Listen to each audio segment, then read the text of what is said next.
I have really bad Wi-Fi, so I hope that this works. I haven't been live in so long because I've been so scared to go live.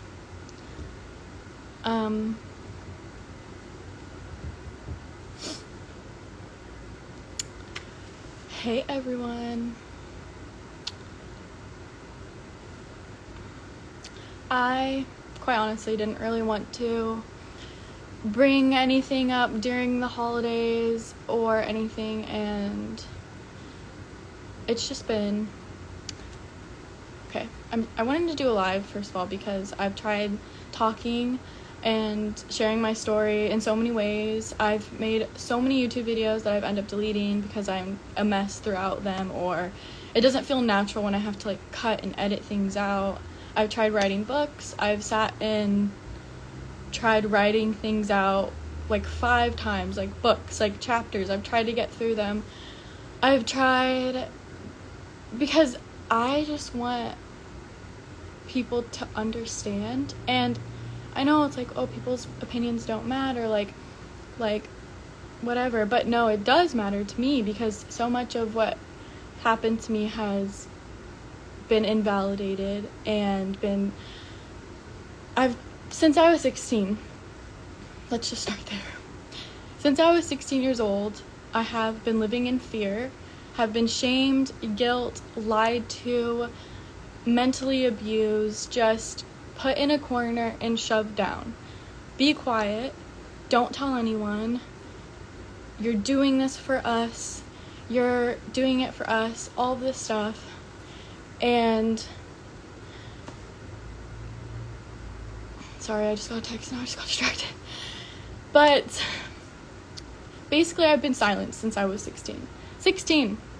First person I had ever been with. First boyfriend I've ever had. I come from a Christian family. I come from a very, together family, very supportive of one another, very loving, and, I grew up under that. So, going into the real world is hard.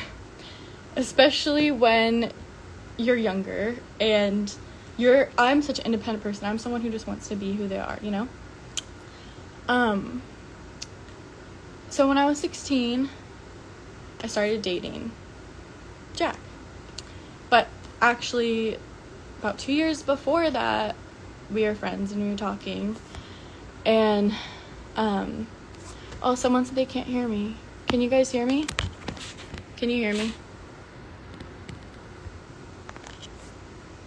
I hope you can hear me. Okay. Just say what you want. Thank you. I'm trying.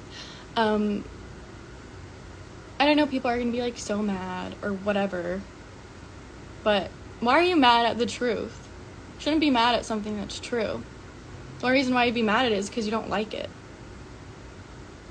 So, anyway, this is just my story. I'm not bringing anyone down. I'm not going to lie or change it or stop anything. I'm just gonna tell you the story, the truth. Okay, so I was 16 years old when I was trying to figure out myself. Didn't really like school too much. I just knew I wanted to do so many things. I wanted to be a professional surfer. I wanted to be a marine biologist. I wanted to be a veterinarian. I wanted to be everything. So many things. I just wanted to conquer the world, basically. And I was 16. I fell in love with someone. It wasn't, now looking back, it was not a relationship that was each of us were putting in and getting something out of it, you know? Wasn't a safe relationship because no one would put you in this position. I just go back so much and I'm I can't believe I was being told that I was loved when I was literally hated. I would never put someone I love through these things for myself. It's crazy. I've gone over this so many times. I'm sorry if I'm getting off topic or I'm all over the place. I'm just trying to talk, and I'm just honestly just fed up. And this mainly started, and this mainly just really boiled in me because, like, I don't know, some people might know, some people don't. Okay, people are telling me to breathe. Okay. But, so, I'm sorry again if I'm all over the place. I'll go back to me being 16. But, being a young parent is hard. Split parents is hard, right? So, everyone who's constantly we're doing it in front of hundreds of thousands of people, and everyone's always mad about everything, about how I parent, how I do this, how I do that, how I do this. And it's just so funny because if I acted the way that he did, I would be destroyed. But Taylor Swift, like she says, if you were a man, it'd be way different, right? This all started, my, I guess, final last straw was I was having a really hard week this past week, just personal things that are happening with my life that, just like everyone has personal things. Nothing necessarily bad, it ends up being okay, but it was very, very scary. And it was just a hard week already. So Lavender, my daughter, is supposed to be spending, or, well, she is. So she's supposed to spend this Christmas with her dad, which is just, it's every other Christmas, which also no one's business, but everyone seems to have an opinion and wants to talk about, you know, who should get who and how it should be split. Like, this is a child you're talking about. A child. No one deserves a child. No one deserves, she's not like a thing. Like, you all talk about her like she is a car or a house or something that needs to be split and shared. Like, no, she is a child. She has opinions, she has a voice, and she should be listened to. And it blows my mind how many people treat her like a thing. I cannot even tell you it. I get so worked up about it. And someone saying everyone's allowed an opinion. Like, yeah, you're allowed an opinion, but, like, about someone else's life? Just because we're on Instagram, you're allowed an opinion about someone's life? Not really understanding that too much. But anyway, this started because having a hard week. Lavender was supposed to go. So since July, I have been taking Lavender to LA for her visits. I have flown there. No one's taking his daughter from him. Never have. Okay? I'm flying there. It's supposed to be every other month, where he flies to me, I fly to him, right? But because, I don't know, it is what it is, life. He hasn't been coming since July. Yeah, July. Because, you know, he'll say the day before, oh, I'm sick, or I got COVID, or I have work, or whatever, the day before a visit. So I've already made plans. Of course, I have to cancel my plans and be like, okay, well, I have to take this week and take care of my child. So that's been going on since July, and so I've been flying there. I'm flying there so he can see her, okay? I'm flying there so he can see her. Me doing the work, and it's fine. It is what it is. But I'm just saying, yet again, here's another point in my life where I'm making sacrifices. That's my money I'm spending, my time I'm spending, and that's fine. You know, what is what it is. I mean, I don't think it's fine, but you know what I'm saying, okay? Someone said, even if you are taking him from her, you have every right to. Yeah, you'd think that. After what someone has been through when they're abused. Like, oh my gosh. Anyway, getting off topic. So, don't worry, I'll get to everything. Okay, but you moved to Hawaii? Yeah, don't even get me started. Okay, so, sorry, I don't want to get too heated, but, I fly from where we live on Kauai. So I fly once a month. And I should stop reading the comments. And he flies. Yes, but I never lived in LA. I only moved there so he could be with her. I moved there from Florida. I lived in Florida with my family because I was 16 years old going to high school. And I moved to LA so he could be with her, even though he was on tour, he was partying, whatever, my whole pregnancy, right? But I moved there and I'm supposed to stay there my whole life? No. Anyway. So this all started because I'm supposed to fly there. Okay, I don't know how to disable comments. That's a great idea. I don't know how to. Sometimes I want to talk to people. I don't know how to. I'm just going to ignore them. You can swipe them off the screen. Oh, did I do it? Okay. Anyway, so it all started because I was supposed to go this month, and I have been going. like, for the past however many months. Haven't missed a single month. He's missed plenty. He's canceled plenty. I can never cancel one. Even if I have something going on or, like, I want to change a date, it's always hard. It's always hard for the mother to do anything wrong, but the father can do whatever they want. It just sucks. So I've been flying there for the past however many months, and that's just hard. Like, you know, like, you want to be home, and it's not what someone wants to do, but I just do it because I don't want to be in trouble, and I'm always in fear, and blah, blah. So, anyway, again, this all started because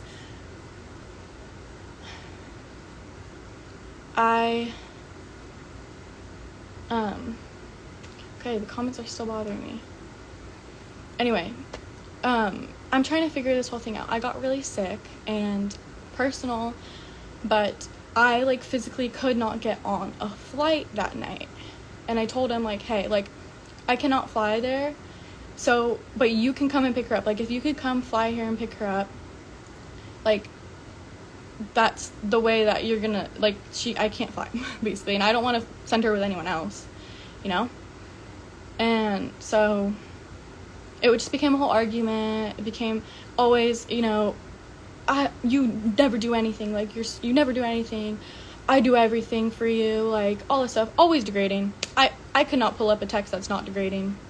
I know, I never talk about it. I feel like I never can because I'm so scared because, oh no, like, he's the one being hurt, like, he's the one, like, Gabriella's so mean, all this stuff. Oh my gosh.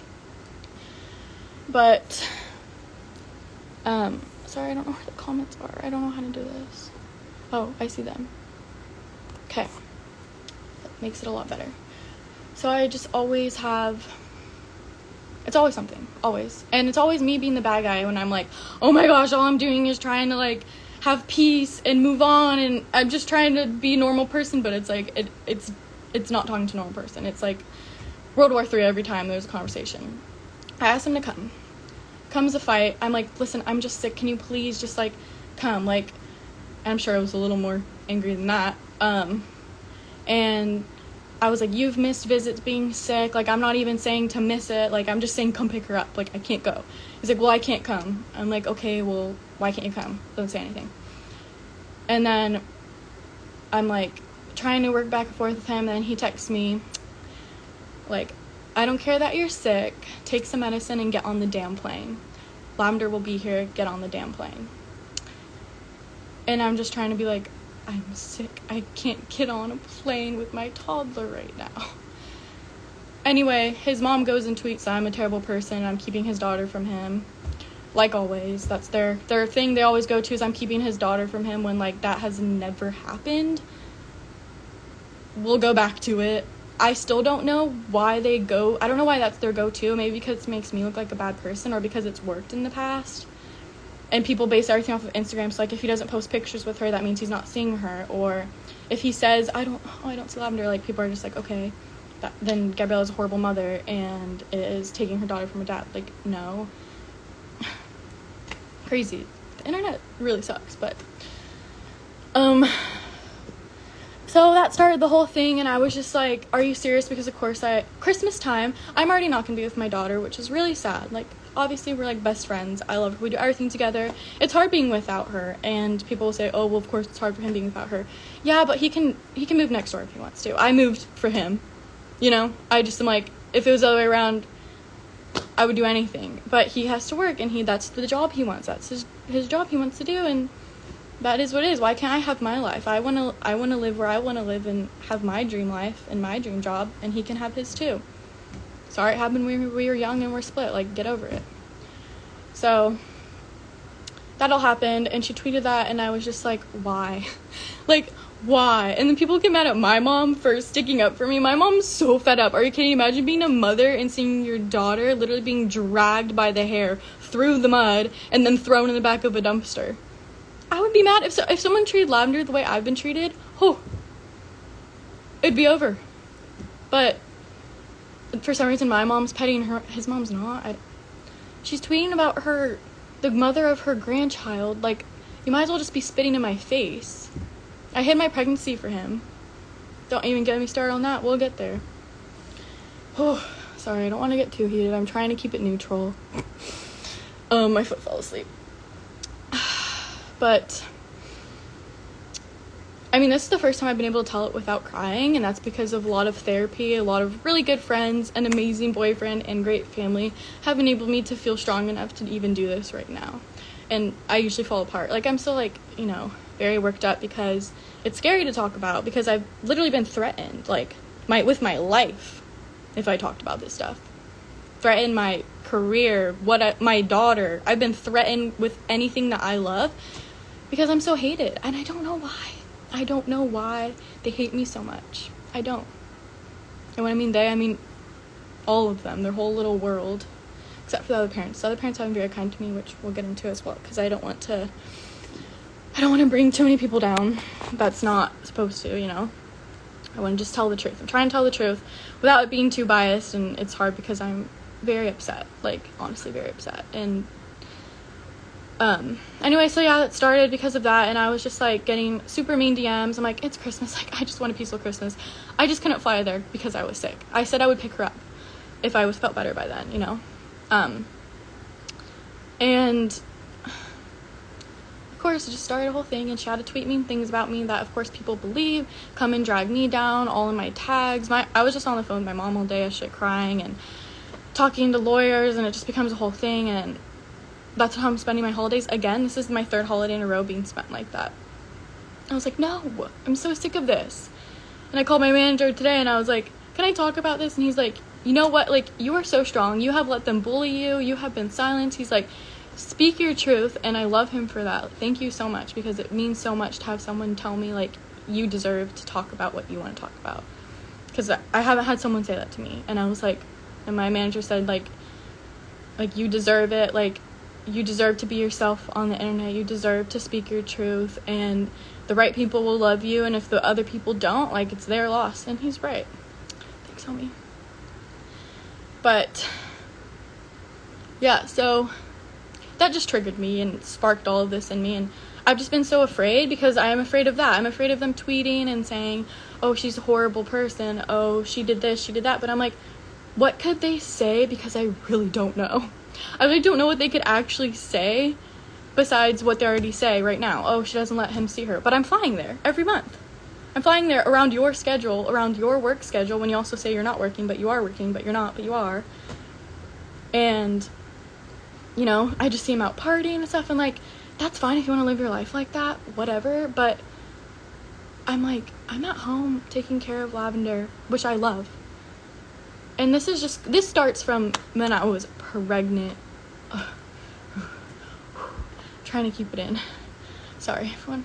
And I know there'll be people that'll still defend him and whatever, because for some reason men just... Oh my god, my mom just texted me that she's live. This is so insane. Oh my gosh. Well, whatever.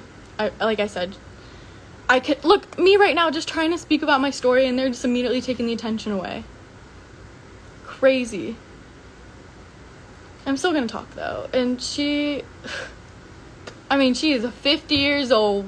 Give me a break. She had 2 kids when she was younger from a split marriage.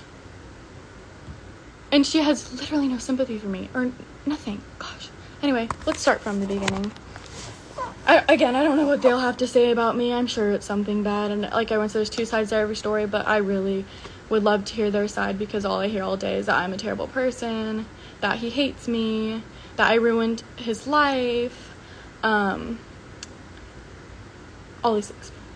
Anyway, my mom said she didn't mean to text that, so I don't know. My mom just needs to stop texting me. Thanks, love you, Mom. But my parents, I love them so much. They've been through so much with this. My whole family has been through so much. Like, imagine how much this hurts a family, like seeing your sister and your daughter go through so much, you know? So shall we start from the beginning? I think we shall. Cannot believe I'm doing this, quite honestly. So, I, like, knew him, Jack. It's so hard to say this name because I don't want to be like... So, when I was, like, 14, I don't know, he found me, like, through a mutual friend, yada yada. I like, never really dated too much. I didn't really know, like, I don't know, I just was very innocent up until, like, high school.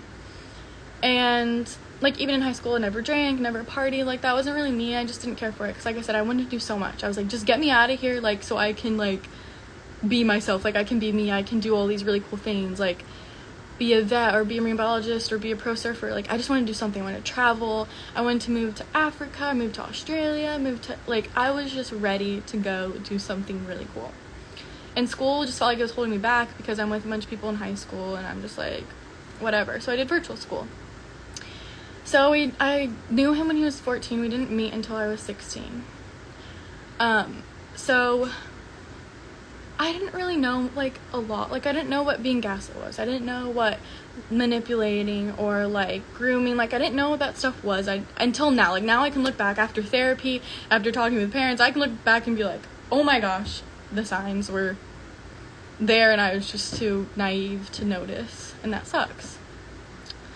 But being 16, never having a boyfriend, I've never slept with anyone, I just cling to him.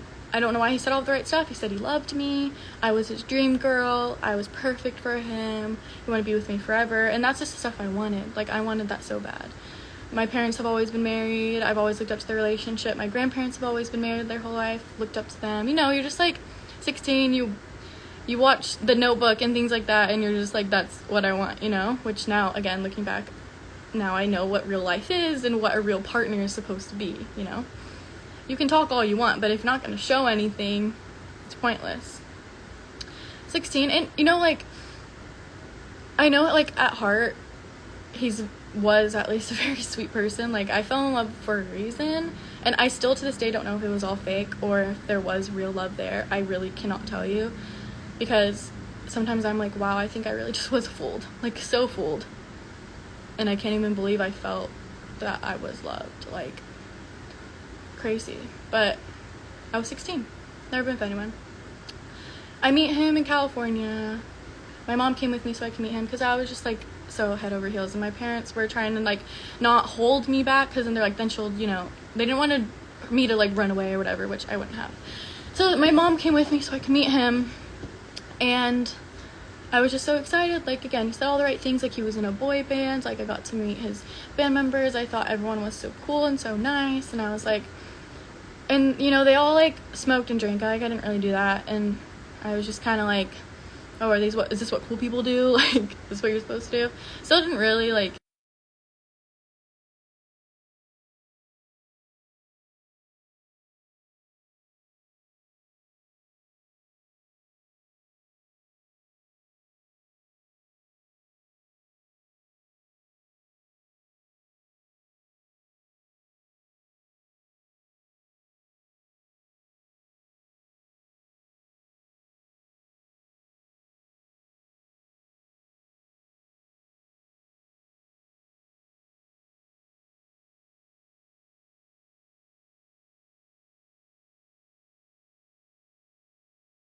I don't know where I left off. But I left California, and, like, then, and I was his girlfriend or whatever, and we dated for about, I heard it too, like, his management was super controlling, super abusive, super horrible. Yes, Randy too. Yes, him, the one who they're glorifying so much right now. Yeah, they were both very abusive and scary. Like, I would hear stories and I'd be like, oh my gosh, like, this is actually really scary. But, you know, with, I don't know how contracts and things work, but I don't know, he'd probably come for my head, because Randy's, like, this one of the scariest people I know, and wanted me killed when I was pregnant, so why wouldn't he want me killed now? Oh yeah, it was about the wave, sorry. Okay, so dating him for, like, about maybe it was like a month, 2 weeks or a month. I just thought I was in a regular relationship, and it was really fun to, like, go to his concerts. Like, my parents were super supportive of our relationship and really, like, sweet, because they saw, like, how much I liked him, and, like, he was sweet with my siblings. Like, it was fine, whatever. So, and I know, like, trauma and abuse can make someone become a certain way, and I do think that may be the case, but if you don't get therapy and you don't get help and you don't believe that something, you know, there's issues and you can't get better. So So, like, I think this was, like, the 3rd concert or whatever I'd been to, and we had just posted on Instagram for the first time. You know, it's kind of, like, a big deal when you're, you know, I don't know, it's, like, my first boyfriend I ever posted or, like, talked about ever to anyone. Immediately. And, like, I was really good friends with other girlfriends of all the boys. We became really good friends because we bonded over a traumatic experience that we all share, and all of us have been through trauma because of this. I posted a picture with them, we posted pictures, super excited. I think it was like a week later, they got super angry, mean texts, delete everything. Delete all this, like, delete everything. You cannot have girlfriends. Like, why would you want girlfriends anyway? Like, you're a pop star. You can live your life. Like, I'll get you into Kylie Jenner's party. You can have any chick you want. Like, also, like, not true. But they had really good, loyal girlfriends. Like, we were all loyal. We were all sweet. We were all just, like, we're just in love. Like, why are people so mean? So our relationship just had to get shut down, basically. Couldn't post anything. One time I posted a picture laying in his lap, and you could see his tattoo, and he got a text within a minute saying she better delete that or else, like, like, we'll kick you out of the band if she doesn't delete it, like, we'll do this to you if she doesn't delete it. And then you're like, oh my gosh, like, I'm so sorry, like, I didn't mean to do that, I didn't think it was gonna be that big of a deal. And it's like so much stress on your relationship, on you as a person at 16. What the heck? So you're already dealing with that, right? I'm just giving the background of what kind of people that they are in behind the scenes. No one good. The music industry, there's no one good in it. Don't ever believe that. They all have sold their souls or bought someone out. So don't believe that. They're all horrible, evil men. Men, evil. So evil. Just, whew, don't even get me started. Talk about women haters, like, some of the biggest ones I know. Oh my gosh. So our relationship had to be kept under wraps. I always got mean DMs, haters, people hating me for dating him, people hating me because I broke his heart, which we were still together. People hating me for every reason because, I don't know, this culture is so into hate and, like, bringing down the other girl or the other woman. And it's like, I don't know, like, if I'm like really close with all my friends. All my friends, we have great relationships. Like, if my girl was like, this is what's happening, I'd be like, I'm right there. Like, if some girl is like, this happened to me, I'm like, girl, I'm with you. Like, because I know how bad men are. And I'm not saying women aren't, because I know some nasty women. I'll be talking about a few. But, like, and that's the thing too, it's like, if you're bringing down other women, like, and you're older, I don't understand. So, sorry, I'm getting distracted, but, whew, we were dating, our relationship had to kept under wraps. I had never been with anyone, ever. Like, I've never had sex with anyone. And, you know, all of the other girlfriends, like, they were a lot more advanced. They were older, and, like, they would talk about it a lot, and, like, kind of be like, this is what's, like, a part of their relationship. And I was just kind of like, oh, like, I didn't even, like, think about that. Like, I literally didn't even think about it. He brought it up once and, like, kind of dropped it, because I was like, I don't know. And then I was like, okay, well, and just, like, seeing girls, like, flock all over him, like, seeing, like, you know, it was, like, very, like, hard, because you're, like, girls are, like, obsessed with your boyfriend and would literally throw themselves at him, and, like, you're not having sex with him. Like, obviously he's gonna dump you, and I hate to even think, I'm like, I'm so sorry you thought that, because that is not true. Like, the right person's gonna love you. You don't have to do that. But I didn't know that, and, like, so I was like, okay, like, I know nothing about sex. Literally nothing. No one taught me anything. Hardly, at least. I knew how it worked. I just didn't know, like, all the things. I was on birth control because I was 16. I didn't want to take birth control. I was, like, kind of scared, too. Like, again, not even thinking about sex, really. Like, I've never done anything. So I was like, okay, like, I bought protection condoms. Sorry if I'm being too, like, straight up, but I think that's just a part of the story. So I went and bought protection because I was like, okay, like, I know, like, I at least need some sort of protection, right? So we get to the point where, like, I'm like, okay, like, I think I'm ready, because I didn't want him to leave me, which, again, I'm so sorry to younger Gabriella, that's not true, and you know that now. But, so I, like, brought protection, and I was like, okay, like, let's put this on. He was like, no, we don't need that. Like, trust me, we don't need that. And I was like, okay, don't need protection, okay. He was, like, so against using protection, and he knew I was on birth control. That was, like, well known. He was so against it. Like, so many situations I wish I was not put in. But I didn't know. I didn't know that that was wrong. I didn't know that. So even though I was saying, I was buying it and I was saying, here you go, he was saying, nope, we don't need it. I got it. Trust me. You will he told me, these exact words came out of his mouth. You will never get pregnant. He'll probably say that never happened. I will remember it like it's just yesterday. He told me, looked me in the eyes. We were in one of the states in Europe. We're in Liverpool. We were in Liverpool, sitting backstage, and he looked at me in the eyes and said, you will never get pregnant. Because I started freaking out. I was like, why aren't we using protection? Like, all the other girls have protection. Like, all the other girls take birth control. You'll never get pregnant. Ironic, isn't it? So, that lasted for about 3 months. Before I got pregnant. Like, we'd even be, like, using protection. He would take it off mid.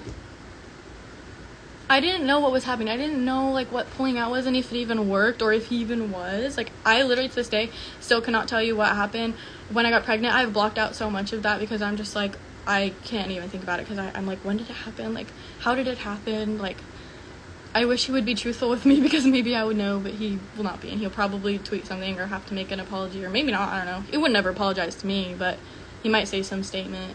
Who knows what they'll say? I don't know. They always lie. About me, at least. I don't know why. So, 3 months, 4 months go by. And I also didn't have regular periods because I was, like, such an athlete. I ran cross country. I played soccer. I was, like, super skinny, super fit. And, like, I didn't have, like, any issues, but I would get my period, like, every other month. And probably because I was still little and, like, wasn't really a woman yet. And if you're an athlete, you kind of know, like, my periods were, like, every other month. So I didn't even realize I was pregnant. I didn't know for, like, almost the whole first trimester. I think it was the whole first trimester before even finding out. I was feeling nauseous. I remember literally sitting at IHOP. And I was like, I don't feel good. Like, it's me and him were on a date. I was like, I don't feel good. And I was like, I need to throw up. And he's like, no, you don't. And I was like, yes, I do. Went to the bathroom, threw up. I came back out. I was like, I just threw up. And he's like, no, you didn't. It's like, okay. Just threw up, but okay. I feel like there's, like, so much other things I can talk about, too. But I don't know if I want to get into it because it's kind of, like, about their family. Which I'm sure, like, I was ready to just, like, spill everything. But I don't know if I should say it or not. So I'll just stick to my stuff. And if I feel like sharing their stuff. And because it's about my story. But I will. So I was, like... And, like, our relationship was, like, obviously, like, now looking back, not good, but I thought it was fine.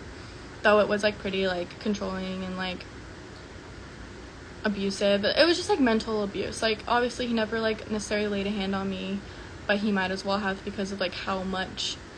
Like, it's crazy to me because, like, if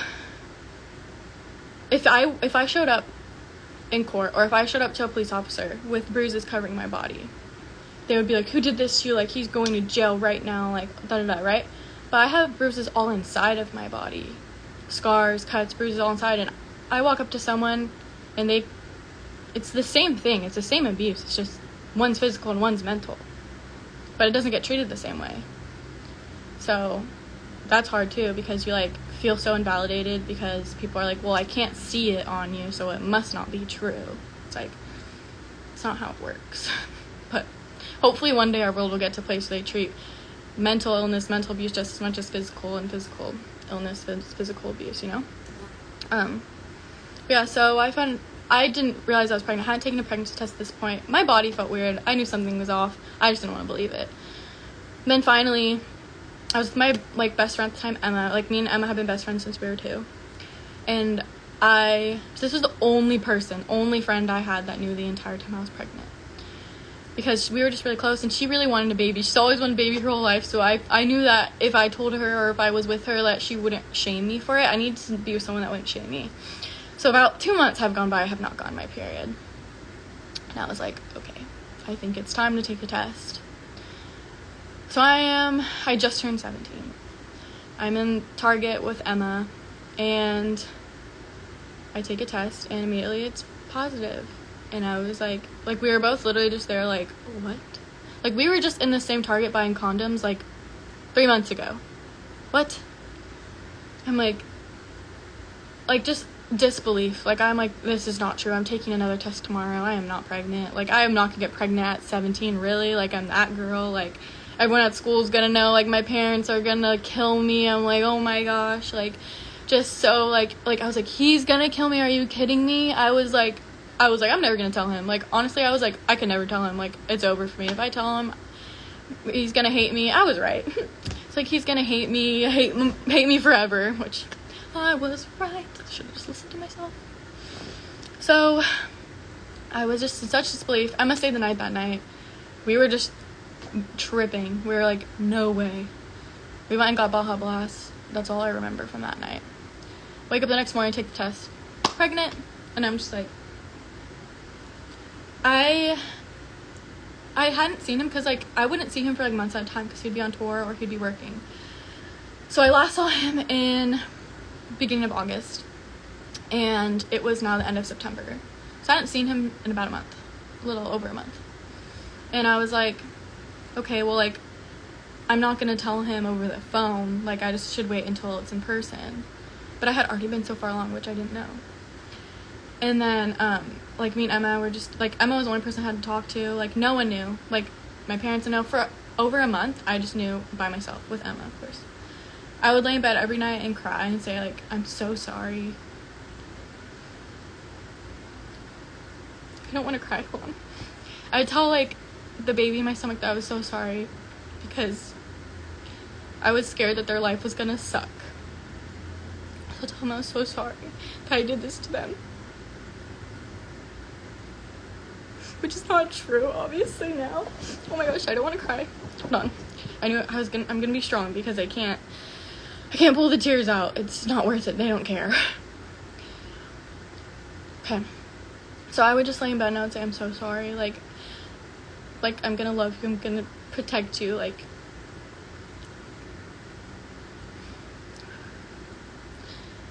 and I would just lay in bed every day for a month, just be like, I'm so sorry.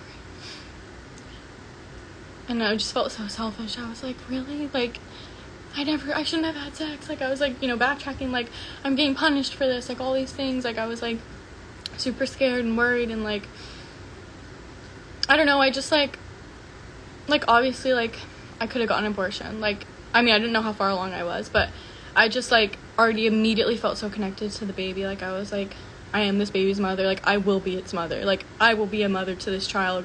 I don't care how old I am. I don't care what's it gonna stop me from, can't finish school or can't go to this party. Like, I was like, I do not care. I will be this child's mother and I will protect this child with my life because it chose me. Like, this baby chose me for a reason. And I just felt that so strong. And like, I was having, like, I've always had a relationship with God, and like lately my relationship has been a little difficult because of things that have happened, but I've been pretty open about it. Like, I grew up in a Christian family. I had my own relationship with God, separate than my parents, separate than my family or church or whatever. Like, I had my own relationship, but at the time I was like, I remember like a month before I was asking God, like, what am I supposed to do with my life? What am I supposed to do? I don't know. I was like, I feel so lost. I don't know what I'm supposed to do. Like, I want to do all these things. I'm dating this person that's living his dream. Like, what am I supposed to do? And then a month later, I was driving my brother back from football practice, which my family didn't know I was pregnant still at this time. Driving back, I was in the car. And again, I was like, why did this happen to me? Like, just in the car, like, what am I supposed to do? And then I hear God say, like, you asked me what you were supposed to do. Like, this is what you're supposed to do. You're supposed to be a mother. Don't make me cry. Oh my gosh. It's so embarrassing. Help. But it's good tears at this point. Because I was like, I just, like, felt so overwhelmed with, like, this is what you're supposed to do. Like, it might not make sense. Still sometimes doesn't make sense. But it's like, this is what you're supposed to do. Like, this little girl's supposed to be here. She's supposed to be here for a reason. I know it. Oh my gosh. She's the most, like, incredible person ever. She's such a big personality. She loves people. Like, I loved animals growing up. People weren't really for me, but she loves people. She is such a good learner, such a big character. Everyone thinks she's 4 years old. That means her. I'm like, she's 2.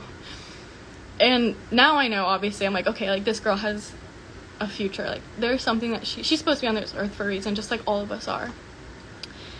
And like, something recently, I went to a doctor recently, and he just asked me if I had any kids, and I said, yeah, like, I have a 2-year-old. And I was like, and he was like, oh wow, like, you got a head start. And I was like, yeah, well, it wasn't really planned. And he's like, no, every child's planned. Like, someone planned them to be here. Who, you know? And I was like, it's so true. Now I'm just getting sentimental about life, but... So, then I finally... Well, my mom just came upstairs one day and she was like, when did you have your last period? And I literally just started crying. It was like mid-October, or late October. Almost November. And I was like... talking to her, and I was just crying, and she was like, I keep having dreams that you're pregnant. And she's like, when did you have your last period? And I was like, I haven't had a period. I was crying in the bathroom with her. I cannot imagine being a mom and finding out your 17-year-old daughter's pregnant with someone they just met. Like, I'm sure she was feeling so many things, but she was so there for me. Like, she comforted me. She was such a good mother. Like, she is such a good mother. And I think she's just trying to figure out what to do. Like, telling my dad, oh my gosh. My dad's from Venezuela. He is a Venezuelan man. Like, he's the kindest, sweetest person ever, but he is scary when you are his child. You're like, and he's a lawyer, wears suits. Like, I mean, yeah. So I was like, really scared to tell my dad. So about 2 weeks went by. My mom was like, when are you gonna tell Jack? Like, when are you gonna tell Jack? And I was like, I'm too scared. And I was like, when are you gonna tell, like, my dad? When are you gonna tell my dad? And so she finally told my dad. And I didn't know she had told him. It was about 2 weeks after I had told her. So this is all just in secret. Like, this is just, like, a very shameful, suppressing feeling. Like, you're always just, like, this is a sin, I did something wrong. Like, this has to be so secretive, like, no one can know. And it just brought so much shame to me. Immediately. Shame, guilt for being a young mother, shame for committing the sin, which, like, you know, it's fine. But I just had all this shame and guilt. And my dad called me downstairs. And he's like, let's go on a car ride. Like, I have to show you something. And I was just like, oh, he knows. He knows, and he's playing the good guy right now. I was like, he knows, and he's going to handle it so well, and I'm going to be such a mess. So I go in the car with him. He's like, do you want to get ice cream? Or, like, do you want to get fries from McDonald's? I was like, sure. And he starts talking to me, and he's just like,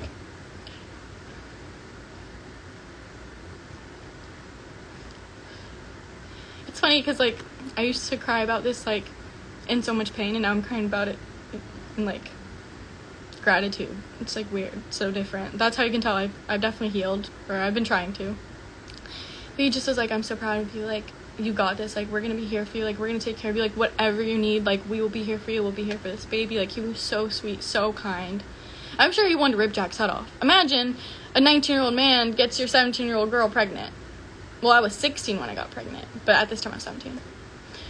So I can only imagine what he was feeling towards him, and I was like, oh gosh, like, you know? A lot of people are texting me that they're proud of me. Thank you, I love you. I was just like, oh gosh, like, it's, my dad's gonna literally just, like, it's gonna be so bad. It's gonna, like, I don't know. But my dad handled it with so much grace, so much kindness, and actually today's his birthday. So I want to say happy birthday to him. I kind of, like, feel like he is owed my freedom. Like,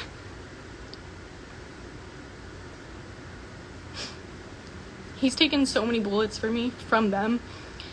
The things they've called my dad, the way they've treated him, when my dad could have thrown him in jail immediately. My dad could have put him in jail the second he found out I was pregnant. Are you kidding me? My dad's a lawyer. My dad, he was overage and I was underage. My dad could have been like, here, going in jail. And he didn't. Because my dad has so much grace. He was so kind. And they just treat him and us so bad. After all that we did for them. I'm getting nervous rashes. Right here. I just feel for my parents, like, so hard, especially now being a mom. Like, I can't imagine. They just get so just ripped apart by them. And I'm just like, why do you have so much hate in your heart? Whatever happened to you to make you hate other people so much? Like, I'm sorry that happened. But, like, other people shouldn't be treated this way. And they will always think that they are the victims, that they are the poor souls in this situation. And, like, I have sit and tried to understand their side so many times, and I'm like, unless I hear, like, I just can't listen unless I just have always wanted someone to look me in the eyes and say, I am so sorry you went through that. That was not okay. But instead I get, you're a piece of shit and you ruined my life. So, can't always get what you want, obviously. And you have to move on without an apology sometimes. And that's what I'm learning. It's very hard. It's very hard. But yeah, my dad just handled it so well. He was just so kind to me, so supportive. And my parents are warriors. They're fighters. They're gonna fight for their kids. They don't care what anyone says. If you say, my mom's being petty, like, do you think my mom cares? My mom's birthed 4 children, and she has traveled to so many countries, and is like, she doesn't care, trust me. My mom's way stronger than your 12-year-old opinion on the internet, but she's gonna stand up for me. Like, she's sick of it. My parents have been silent too, because my parents were trying to do what was best for him this whole time, and protect him this whole time. So, after I told him I was pregnant, they were really pushing for me to tell Jack, and I was just very scared. Like, I was scared because I knew the truth in my heart, and I knew it wasn't gonna work. Like, I knew he wouldn't want a baby. So, I was really scared. And eventually, and I wasn't gonna see him for another month now. So I was like, what if I'm showing by then? Like, it's gonna be like such a disaster. And my mom's like, you just need to tell him. He was in Europe at the time. I was in Florida. I got the courage one day just to FaceTime him and tell him. And I had already been going through my pregnancy for 4 months. June, July, August, September, October, November. So 5 months. I was already 5 months pregnant. And I called him. I said that, like, I said, you know, like, how I haven't been feeling well lately. And then I just start crying. And I'm just like, well, like, I've been sick, and this is why, like, I'm pregnant. And he just sat there on the phone just staring at me. And I was like, please don't tell anyone yet. Like, please don't tell your mom. Please. Because, like, his mom doesn't really, like, supportive of our relationship. Like, she'll say she loved me. I was always a threat to, like, their livelihood, because they, like, live off his income. So, like, I was always a threat to them. I was always, like, a danger, which I didn't really understand either, because I was just like, oh, we're gonna get married and, like, whatever. But I get it now. Like, if Jack fell in love with me and married me, then he would leave them, and, like, his mom was just too in love with him to, like, face it. So, and, like, of course I was, like, friends with them at the time, but, like, even before I found I was pregnant, I was, like, considering breaking up with him. Like, I was talking to one of the girlfriends. I don't know if they want me to say their name, so, like, I'm just gonna keep it, but I would speak up for them if they want me to. I was talking to one of the girlfriends, and I was like, you know, like, honestly, I don't think I can do this. Like, their family is just different than mine. Like, they don't really, like, they're okay with, like, drinking, smoking, cussing, like, arguing, like, screaming at each other. Like, I did not grow up with that. Like, it's kind of freaking me out. Like, I don't know if what's gonna work out between him and I, just because the dynamics, like, he's never gonna leave them, and, like, I just felt like I didn't really fit in, and I was trying to be someone else to fit in. I said they loved me, but again, words, man. Words are just words. Like, whew. Actions are what speak. And, ooh, I think a lot of the actions are a lot of hate, not a lot of love. But, and I'm sure they have their own side and whatever, and they probably think I'm a horrible person, but, like, I'm just telling you what I went through, okay? Like, I need to move on. Like, tired of just staying in silence and, like, not being myself. Like, I want to be authentic on my Instagram. I want to talk about my struggles. I want to talk about things that I always hide because I'm so scared of how people are going to think of me. But, like, I don't care anymore. Like, I have so many people in life that love me and care for me and support me. And, like, if you're someone who decides not to, you know, it's up to you, I guess. But, yeah, so I told him I was pregnant, and I just told him not to tell anyone. And immediately he hangs up the phone, doesn't say a word to me. He's just kind of sitting there like, I just messed up my life, right? Which I understand. Like, I understand, like, feeling that way. Like, of course, like, it's scary. I'm not, like, blaming him for that or, like, anything. But then immediately I get a call from, sorry, I'm getting text. Immediately I get a call from his mom. I'm like, great. He already told his mom. It took, like, 2 seconds. She's just talking to me, like, saying, like, what I have to do, like, I don't know, like, telling me, like, kind of, like, putting me in a corner, like, saying, like, kind of, like, blaming me, but, like, at the same time being like, but we're here for you, all this stuff. And it was like, kind of like, why weren't you on protection? Like, I told you need to be on protection, all that stuff. And then I don't want to get into other stuff because, like, I've kind of, like, I don't know, like, I don't want to, like, make things worse, but there's other things that were said that I've tried to speak up on before, but they were like, no, you're lying, which I'm not. It's like, what I went through, I didn't actually go through to them. It's insane. But I'm just 17 on the phone with 3 people. 3 people are calling me, his family members. You're pregnant. Oh my gosh, you don't know what you're doing. Like, you have to get an abortion. Like, you don't know. You're just 17. Like, you can't have a baby. Like, you ruined his life. Da da da da. I'm just like, I was just meant to call him. Like, and then I was like, I shouldn't have called him. Then everyone collected themselves and said, you know what, it'll be fine. We'll take care of, like, He said he'd take care of me. And I told him, put him on the phone. You do not have to do this. I literally said, like, you can walk away.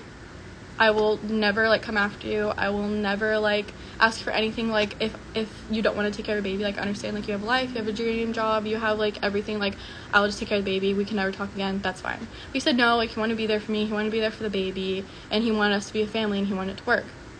After, like, an hour of him talking to his mom, he finally called me.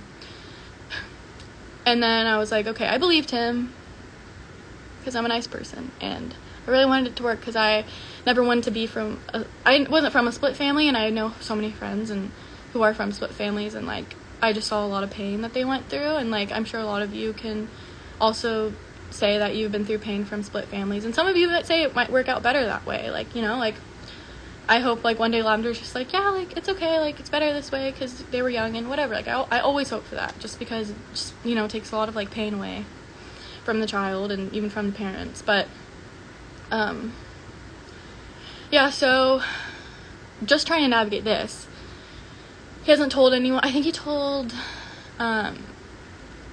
someone not in the band, but, like, I think it was the photographer, and told him because he was just, like, a sweet guy and, like, loved kids and stuff. It's easier to tell people that, you know, are gonna be, like, nice to you, obviously. So I think he told him, and that was it. And we decided, like, we went because he was scared to tell the management and scared to tell the boys because he was scared they would tell management or something, you know, like, we're just scared of them because they're literally the scary people. I have so many things to say about Randy Phillips. So many things to say. Not scared of him anymore. So, and if for some reason something happens to me, know it's him. Just know it's him. Look up his name and you'll just look him up on the internet. You'll see. I don't know, he probably's hidden everything. So it's so funny that he's being glorified now. I don't understand. That's what an abusive person does, you know. It's like such a pattern. He's abusing them, they're abusing other people the same exact way. It's like, blows my mind. But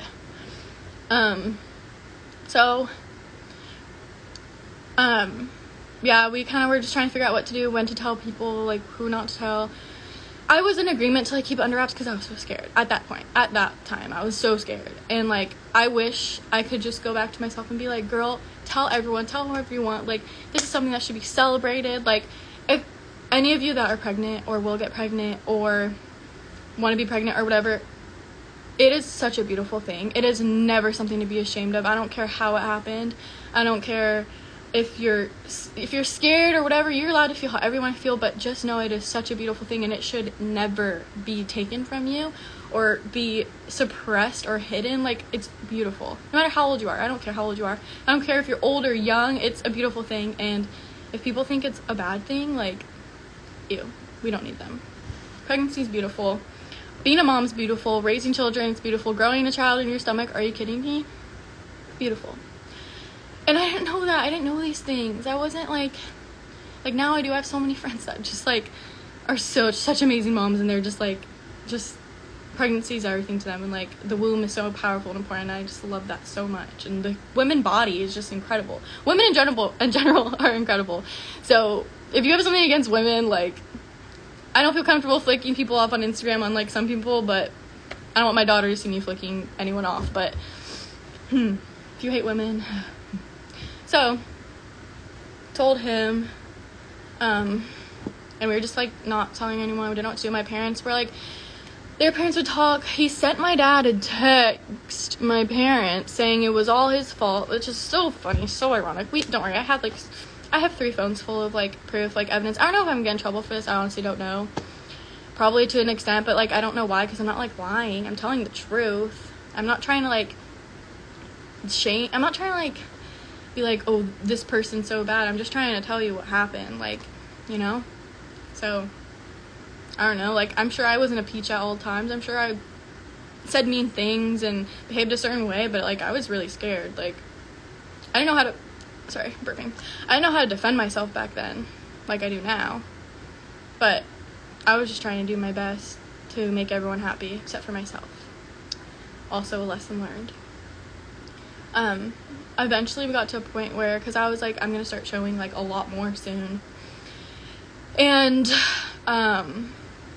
so I guess like we came to some agreement where we would start to tell, or we were gonna tell the manager, Randy Phillips.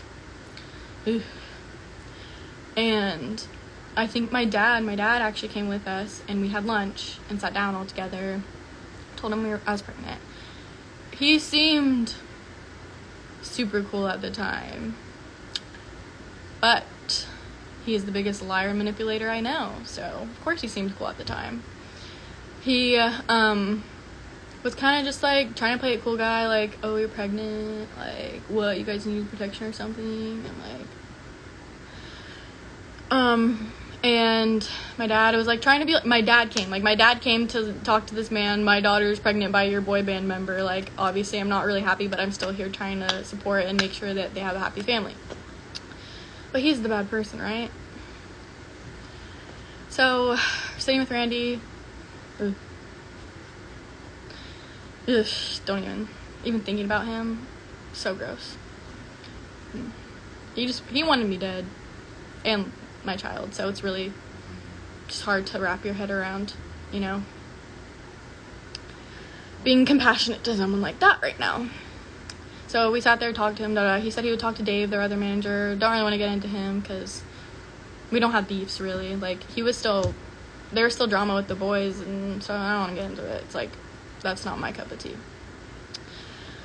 So he kind of was like playing cool, just saying like he didn't know what we should do, like kind of trying to put the strategy. So basically my whole entire pregnancy was also strategized, like how we're gonna announce it, like who's gonna know, like let's just, all these men just playing me like a chess card, like here you go, like we're gonna just basically tell you when you're gonna announce your pregnancy, how you're gonna feel about being pregnant, your baby shower, where you're gonna give birth, all these things, like we're gonna plan it for you because you're incapable and you're just a woman and like you've ruined our lives. So yeah, we talked to Randy. He seemed just like trying to like come up with ideas, like to do like an announcement on this day, or do an announcement on this day, or like take pictures like with their photographer to like make it look all good. So basically he was like, don't tell anyone. Like at this point, this is not when he got mean, but I knew it was coming. He's like, just don't tell anyone right now, like, you know, we'll figure it out. We leave. It seemed like good. Like I felt like a weight was lifted off my chest. I was like, okay, like maybe this won't be so bad after all. 2 hours later, I think he gets a call from one of them, and they're like, like, what did you do? Like, this is gonna ruin your career, it's gonna ruin us. Like Randy literally said if he could put me pregnant, in a box, and leave me on the side of the road, he would. He said those words about me to all of them when they had their little special meeting. And you know, like, I had moments where like each of them have stood up for me in a way, and like once like they all knew, because after he told the manager, then he kind of told everyone, and like the families, like Anna and Carrie, like so kind to me, so sweet to me, like did so much for me, like the Franzics, like were so sweet to me, like, and Carrie's a mother, or a midwife, yeah, and a mother, but she just really made me feel okay. And like in the Herons, like they were all so kind to me. Like I never want anyone to think that like anything bad about them, because honestly, like though they weren't necessarily my friends and I didn't choose them, they became my friends because of it, you know, like. And so like Anna was like super helpful to me, and like all the girlfriends, like Tate, Christina, and Kay, like those were my only friends. Like they weren't, again, necessarily what I chose, but they were there for me, which I am forever grateful to them for, because they helped me through a really hard time. And even while they were going through hard times, like in their relationships. So at this point, I'm about 6 or 7 months, and I think at this point I had moved. I grew up in Florida. I was living with my family, and I wanted Jack to be a part of the pregnancy more. Like, I wanted him to, like, be there and see me grow, and, like, I wanted him to feel more a part of it, because I knew if he didn't, he would not care, you know? Like, that's how I felt. So I moved there around Christmas time, and I was just super depressed, and, like, they had a lot of issues, like, with eating, and they would comment on how much I ate, and, like, it made me feel, like, super bad, and I got really depressed living there. I was just sleeping on the couch at their house. I didn't have a bed or a room. I was, like, 7 months pregnant, sleeping on a couch at their house that Jack provided for, and I thought that was a love. I thought I was being cared for, and I'm like, my dad found out I was sleeping on the couch. He's like, absolutely not. So about, like, right then and there, my dad paid for an apartment for my mom, me, and my sister to live in right by theirs. My dad sacrificed 2 years of his marriage so that I could be close to Jack. So my mom lived with me with Rachel, and we lived in California. I didn't want to live in California. Oh my gosh. No, I did not. Of course not. I just felt like I had no choice. I was like, okay, like, I'm going to live here. Well, and also I would talk to him, I'd be like, I want to move to, like, Hawaii or Australia. Like, I want to move here. And he's like, oh yeah, like, once you have the baby, like, we can figure it out. And so I was like, okay, like, this isn't permanent. And I told him how I felt. I was like, I don't really want to raise my child in LA. I don't feel like it's a safe environment. I don't feel like it, like, kind of, like, goes with what I, like, feel like. I don't want, like, partying and alcohol and drugs. Like, I don't really want that around my kid. And, like, in LA, it's kind of inevitable. Like, it's everywhere. It's more, like, normalized there, which just isn't me. Like, if that's what you want to do, like, it's okay, but it just wasn't how I wanted to raise my child, not in that kind of environment. So, and I still love traveling. Like, that was such something I was so passionate about, and I wanted to keep doing. And, like, I shared these things with Jack, and I told him, like, I would be living here for a little bit for him, but it was going to be, like, not forever. And he was fine with that. He agreed with me. He said he'd want to live in Hawaii, and he said that he'd want to raise his kids where I live now. And so that was something we talked about. And I said I'd be supportive of his work. I said I would travel around with him. Like, I was fine with that. I would bring the baby everywhere. I was fine with that. I would, and, like, I did. I did. But for some reason, I never let him see her, right? How does that make any sense? So, I'm 7-8 months. 7-ish. We had just told everyone.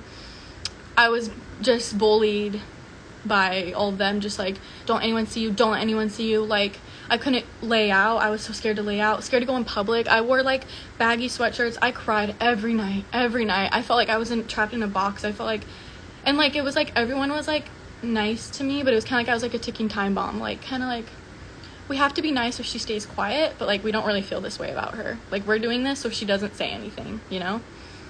And then, like, if, like, there was, like, a blow up or an argument, it would be immediately turned around by, like, a gift or, like, something, so, like, I wouldn't explode. And, like, there's just, like, so many moments. Like, Jack and I's relationship couldn't really progress because his mom just wouldn't let it. Like, she'll say she loves me or loved me, and she'll say, like, I was such a good girlfriend, but, like, that was not true. Like, she did everything to, like, separate us. And, like, I've even talked to, like, him about it, and, like, he agreed at one point, or, like, was kind of like, yeah, I see it, but, like, now it's like, forget it. Like, his mom's a saint.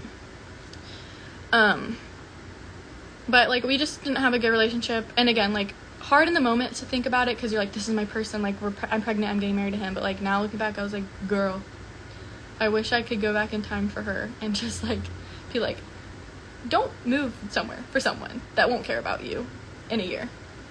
Move where you want, live your life, talk about your pregnancy, do whatever you want, girl.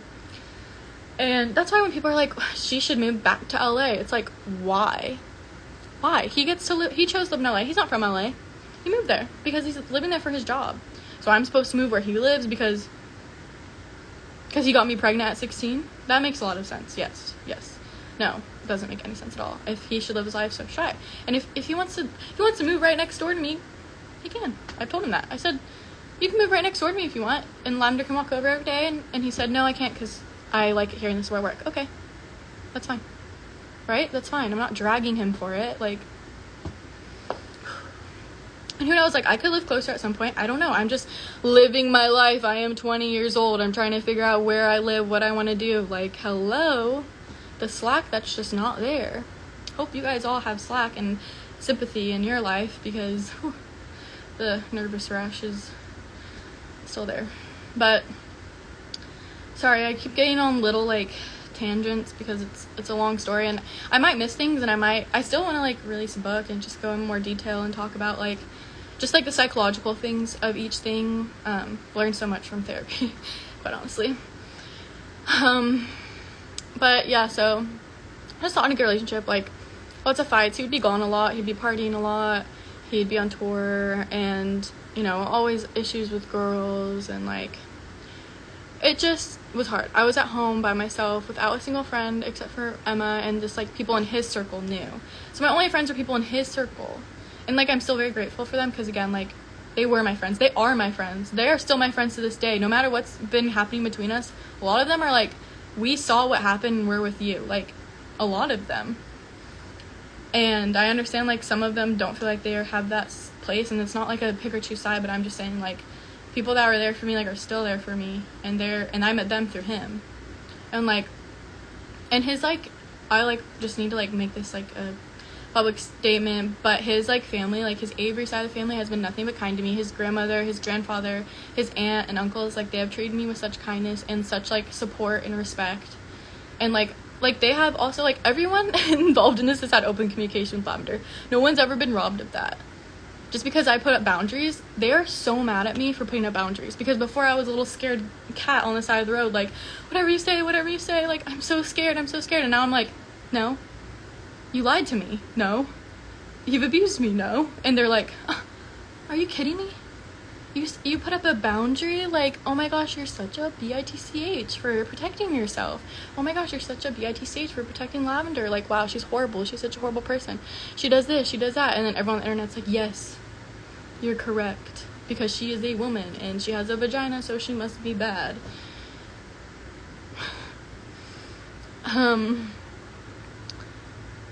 If you haven't noticed, I have changed so much since I was a 6-year-old scaredy cat. My friend just said gorgeous girls put up boundaries. Yes, boundaries are good, and if people freak out about your boundaries, that is scary and that is bad, and you need to run in the opposite direction. Because boundaries are a good thing. But I didn't know that also when I was younger. Anyway, it's hard, again, tangents, because each thing, like, it's like, there's so much to it, which is a book. A book will be in your near future. I've been working on it, but it's hard because, it brings up a lot. Like, I try not to get upset about it anymore because you're like, why are you still getting upset about something that happened so long ago? But it's like, I'm not healed yet. Like, I'm not. I'm trying, but it's really hard to heal when someone keeps pulling you back. It's like, I'm like, okay, like, I feel better. Like, okay, like, I'm getting in a good relationship, like, without trauma. Because, like, I've had such a hard time dating because, like, I've had issues. Like, I, like, don't trust people. Or, like, someone gets close and I'm like, nope. Or I don't want them to be, like, I don't want, like, Lavender to see me date. Like, it's, like, a whole thing. Like, it's hard. Like, I don't know how to date as a single 20-year-old parent. I'm not just single at 20, I'm a single 20-year-old parent. I'm just learning, and everyone wants to criticize me for it. It's crazy. So, and, like, you can date whoever he wants to. Like, what? We're just trying to live our lives, like, live our 20s, and there's so many people like, you're living your 20s wrong, but I probably will do the exact same thing as you, if not worse. Anyway, unless you're perfect, I don't want to really hear it, because, like, none of us are perfect. We all make mistakes. We're all learning. Why can't we all just be, like, holding pinkies and being like, we got this? But I guess there's people that are just really mean. So anyway, back to my story. Sorry it's so long. How long have I been talking? Like 2 hours or an hour? Thanks for staying with me. This is an important part of my journey. Hope I'm talking loud enough because I mumble a lot and I have really loud AC. Anyway, so I'm like 7-8 months pregnant and just really depressed. He's gone the whole time. It wasn't really how I expected my pregnancy to go, right? Like, I was like, at least he would love me and be here. And like he said, he loved me. And like, I'm sure he'll say, like, I loved her so much. And I don't know what he would say he did for me, because I'm not really sure. But my parents were paying for where I lived. I, like, that still, like, is hard for me. Like, not now, but before they paid for where I lived. And I still feel bad. But they're like, why would you feel bad? We're your parents, which... yes, that makes sense. They paid for me to live there. I was by myself, though. Like, he would come and go because it was his job, and I was so supportive of that. I was like, you know what? And he would tell me, like, they told me if I kept it a secret, I would be keeping his job. So they were, like, on top of me like a hawk. Like, no one can see you. Like, I actually, like, was so sick of being alone that I DM'd, Yasmin. We're, like, best friends now, and Leola. We're also, like, we're all best friends, but we're best friends. And, well, more of my best friends that I've made over the years. So I saw their stuff on YouTube, and I was like, I want to be their friends. Like, they're young, like, badass moms. Like, I want to be their friends. Like, they're cool. They just speak their truth. They live their life. And I was like, I want to be their friend. So I DM'd them. I didn't think I would ever get an answer. I got an answer from both of them. And I was pregnant and still scared. And I was, like, scared to even tell them because I was like, what if they tell someone? But I'm like, it's such a big world. Like, no one cares if a white only member girl's pregnant. I don't know. Obviously, it doesn't matter. But they're so sweet to me. And Yasmin, like, she's just such an adventurous, like, go-getter. She was like, let me come visit you. Like, haven't ever met you before, but we're going and traveling. Her and Allie were traveling. I didn't know about Allie or hadn't met her yet. But they were going to come and visit me, and I was like, yes, like, friends. Like, oh my gosh, like, I was so excited to have friends. So excited. And they came, and I was, like, so happy. Like, it was, like, the first time I'd probably been happy, like, and my mom was gone at the time, so my mom left, and they came and stayed with me. I was so happy. And we're hanging out, and I just, like, loved them. I was like, oh my gosh, I love them so much. We got along so well. I just love playing with their kids. I took a picture with Yasmin, posted on Instagram. Immediately, a text from his mom. Why is she with these people? Like, everyone's gonna know she's pregnant. She's hanging out with teen moms. Like, of course they're gonna assume she's pregnant. Like, tell her to take it down. Tell her to take it down. Tell her to, like, chill on that, okay? Like, push it down. Like, she doesn't need to be, like, posting that she's with teen moms. And I was like, are you kidding me? So, of course, it starts a fight between Jack and I, and we're fight. So, our whole relationship was, like, someone says something that I did, and then we fight. And then, like, he says mean things to me, like, you're so selfish. You know how many times I've heard throughout my pregnancy, you are so selfish? And they will still tell me that. It's all about me. I'm like,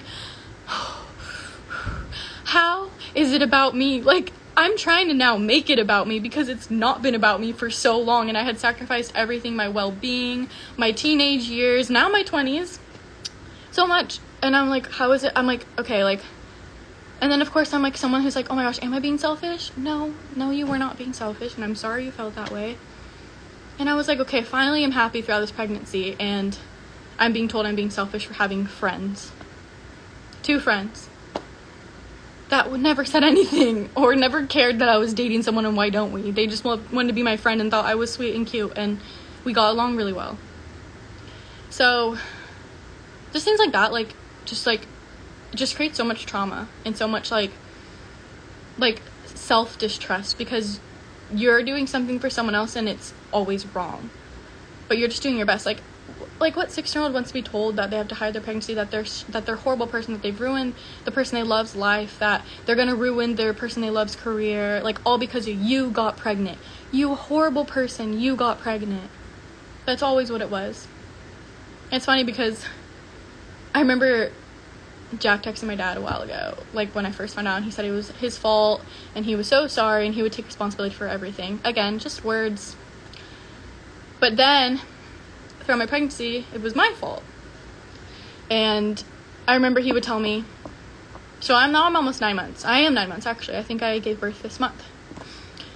The whole pregnancy, he told me that, like, because I wasn't working, and I wasn't, like, depending on him for money, but he kept telling me throughout my pregnancy, like, yeah, I got you, like, don't worry, like, I have a successful job, like, I'll take care of you. My parents are still paying for everything, and doctor's appointments, and all that. Even though he had money, but he couldn't do it because of whatever. X, Y, and Z, Teslas are more important, joints are more important, whatever.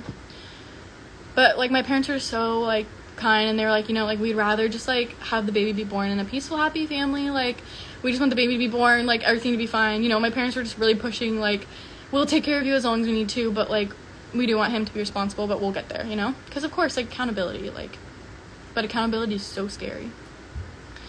But I had no choice to be accountable for my actions, Like, I had to go through birth, go through being pregnant, while he's out partying, doing whatever. I'm pregnant. I'm taking accountability right now. When I gave birth, I was taking accountability. Trust me, I thought I was gonna die.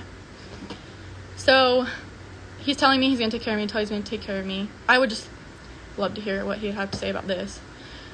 And then I'm 9 months pregnant, and he looks at me and says, yeah, you're gonna have to get a job. I'm like, I'm 9 months pregnant. you've been telling me that I'm fine this whole time. I could have been working this whole time. Like, on Instagram, I was still posting on Instagram because I was trying to, like, keep the lie going, you know? Girl doesn't fall off the face of the earth after dating a boy band member. So I had to post on Instagram to also hide my pregnancy. And while I was getting hated on for being whatever I was, so many bad words, but whatever, we're not gonna get into that. Just the bullying that never stops, right? So he tells me that, and I'm just like, what? Like, I didn't want to be like, I know I didn't want him to feel like I was, like, using him for his money, but, like, not like he was, like, paying for anything. Like, he told me he's done so much for me by paying for my dinners.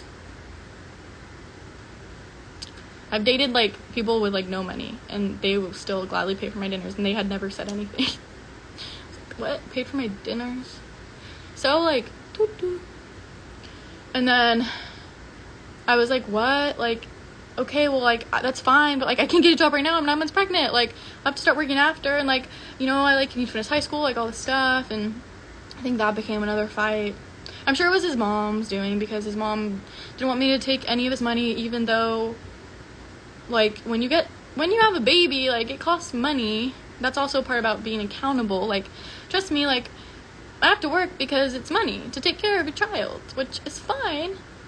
But it's also, that's called being accountable for your kid and the person who got pregnant. But when you're in the music industry, you do not have to be accountable for anything.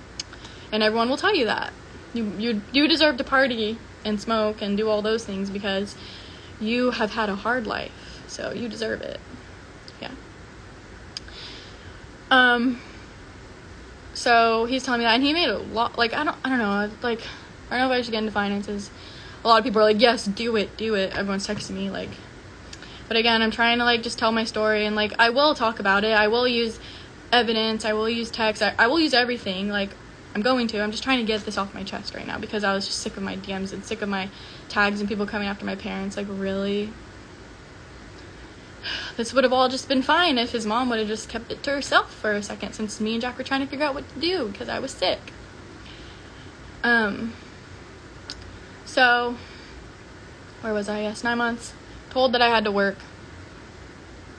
After being told that I never would have to. All I'd have to do is take care of Lavender. And I was like, okay. Whew. I give birth in, like, a month. And okay, got it. So I'm like, at that point, I think, like, that was really when I was like, okay, like, I do not trust you. And I'm going to work on this relationship for our daughter. The whole time we were dating, it was just me putting in all the effort. And again, he would say otherwise because he bought me an off-white bag. He'll say that he was a great boyfriend because he bought me that. But, like, obviously, you know, like, whatever. So at that point, I think that's when I, like, kind of, like, separated, and I was like, okay, like, don't get your hopes up. But I still had my hopes up. And he was gone again a lot. Like, he was gone a lot throughout my pregnancy. And his family, like, I mean, like, I was just so scared of them. I was so hurt by them that I just started shutting myself off from them, too. Because I was like, you are the cause of my fear and my shame right now. Like, you're pushing it on me so much. Like, I have had, like, his mom, like, look me in the eyes and be like, it's your fault. Like, if anything happens, he will lose his career and it'll be because of you. She will say she's never said it to me, but I remember it, again, like it was yesterday, sitting in the car, her looking at me and telling me it will be my fault if anyone finds out. And so, like, just being 16 and scared, I was like, yes, it is my fault. Yes, I'm a horrible sinner, which is not true. So 9 months pregnant, he leaves again, probably fighting, like, this whole time, quite honestly, about random things. Like, we'll be in love one day and, like, not in love one day, not in love one day, not. And, like, it became just so toxic. Like, I thought that was what a relationship was supposed to be, like, constant arguing. But that's how, like, I've seen his mom literally scream at him and call him a piece of shit. And I was, like, so appalled. I was like, what? And then I didn't realize that happens all of the time in their house. I was like, what? Because they say, oh, I love you so much, but also, like, I'm gonna also bring you down. And it freaked me out. So I just, like, set myself away because I was like, I've already dealt with so much shame and guilt. I just can't take any more. And I just want to be near my mom and near my sister and near, like, Carrie and Anna, like, who loved me. And, like, that was who I was just, like, I just felt more comfortable with. And so, I think at this time, like, I'm about to give birth. Like, Emma finally visited me. That was my only friend who knew. She came and visited me, like, right when I was about to pop. And Jack finally came back, I think, the next day. And I went into labor 2 days later. And also, like, throughout my entire pregnancy, I'm not kidding you, this kid just sat, when he was home, he just sat on Fortnite. I don't know, but it triggers me so much to even think about, because while I was going into labor, he was on Fortnite, and he wouldn't listen to me when I was saying I had cramps and my stomach hurt. So, I'm sure I've, like, missed some things in between, but I'm just, like, trying to get it out before I lose my time and my energy for this. I'll come back. I know I will have to. So, I just think about all of the things, like, I just want to show you, like, text straight up of, like, what I was texted during, like, just, like, so degrading, so mean. Like, even just thinking about it, I just, like literally want to vomit. I just don't know honestly, I don't know what they will respond or might, and, like, I'm sure they'll tweet or say something like I'm a horrible person and, like, I did this and da, but I'm just telling you, like, I know it's gonna happen because it's been happening this whole time as I'm going through all of this, as he's seeing her, as I'm bending over backwards, as I'm paying thousands of dollars for attorney fees, which I will get into, all of that. And I really don't know. I don't know a single person in real life that dislikes me or thinks badly of me, like, so I really don't know what it is. But I'm about to give birth at this point. So much has happened too between our relationship and stuff, and thankfully my parents were there, or my mom was there, my sister was there, and I go into labor and I'm, like, freaked out. It's 3 a.m. I'm trying to wake up Jack. I'm like, come on, it's time. He rolls over back to sleep. I'm like, okay, great metaphor for our relationship. Wake him up. I'm, like, crying to my mom. I'm, like, so scared. It's like 3 a.m. or it's like 1 a.m. but we got to the hospital like 3 a.m. And his mom has been pretty harsh to me this whole pregnancy, and I was like, I really just want it to be fine from now on. Like, I know I'm, like, super angry, and I probably hold a lot of anger and resentment towards her and towards their family just because I feel like they did that to me. I was like, but I kind of wanted to let it go at this point. So I was like, invite your mom to come to the birth. Like, I didn't really, like, her and I weren't really getting along, but I was like, I want this to, like, kind of fix it. Like, if I can just sacrifice this moment, which, why did I do that? I should have had only, like, people who loved me around me. Instead, I have my mom, my sister who love me, and then this person and this other person who would probably rather see me die during labor. So, I, like, told him to call his mom, and he calls her, and she's like, is she really giving birth? It's 5 a.m. And he was like, yes. So she comes over. My mom and sister are there, and he's there. And I'm, like, freaked out. I'm like, this is it for me, folks. I'm gonna die. Like, throwing up, dry heaving, like, in so much pain. And there wasn't any rooms, and I was, like, on this checkup table thing. And I was like, I just wanted it to be over. So, finally, after, like, a few hours or so, gave birth. And everything was fine. You know, I was like, okay, like, it's all worth it, like, this is my baby, I love her, and, like, I was just so happy to, like, be done, because I was so depressed during my pregnancy. Like, people usually experience postpartum depression and anxiety, but I had whatever during, like, imagine being depressed and having anxiety. Like, I would literally be sleeping and wake up in the middle of the night, like, just, like, breathing, having to check my phone to, like, look at my tags to see if someone took a picture of me pregnant. I would wake up like that every morning, my whole pregnancy. And so, like, finally I felt it all go away. I felt all of that anxiety, all of that depression. Like, as soon as I gave birth and saw her, I was like, it's finally over. Like, it's gone. Like, I'll never have to deal with it again. Like, I'm safe now. My baby's safe. Like, it's all fine. It was all okay. Like, whatever, right? I was like, I'm ready to just, like, forget it and move on. Like, happy family time. Like, my baby's born. Like, still haven't even told anyone that I'm pregnant. I just had a baby and no one knows. No one knows. I think my grandparents finally knew when I was, like, 8 months pregnant. So, gave birth, I'm in the hospital, and Jack's there, and I'm just trying to eat and, like, feel better, and I think it wasn't even, like, 12 hours after I had given birth, he gets a call from his mom, and his mom is telling him to not sign the birth certificate. And I remember my mom overheard them, and so she didn't want to tell me yet, because she was like, oh my gosh, like, this will just shatter her. Like, she just gave birth and this woman is already trying to split them apart. And I just invited her to be at my birth. Like, that's so special and important. Like, she was there. I wanted to, like, let her be a part of that. But I am such an evil, selfish person. Oh my gosh. You are so horrible for doing that. So he calls her, or she calls him, tells him not to sign a birth certificate. Which I was just in bed sleeping with my baby, and my mom heard it, and she immediately called her and was like, do not do this to them. Like, do not. And she was talking, and Jack was like, what should I do? Like, he was like scared. He was like, she didn't want him to sign it. She says because she didn't want anyone to know it was his baby, but I know it was for money purposes.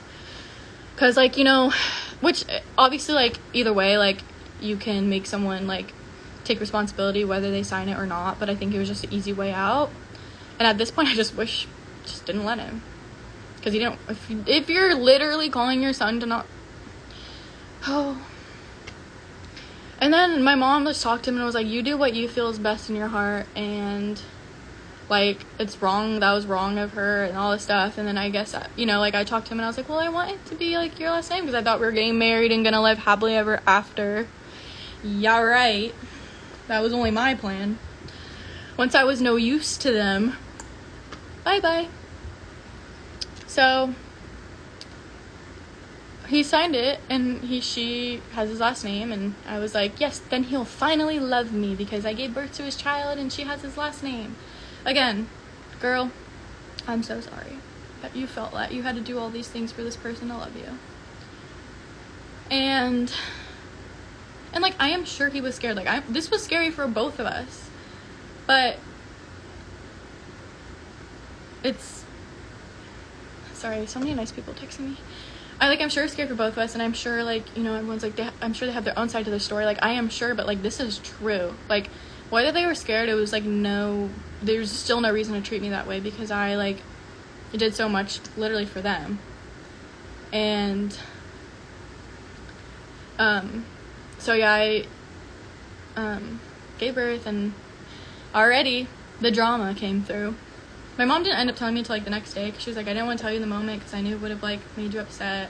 And I was just like, oh my gosh, why did I let her come to my birth? Like, why did I do that? Like, she still hates me. Like, she still doesn't love me. Like, she still doesn't want lavender. Like, I was so mad.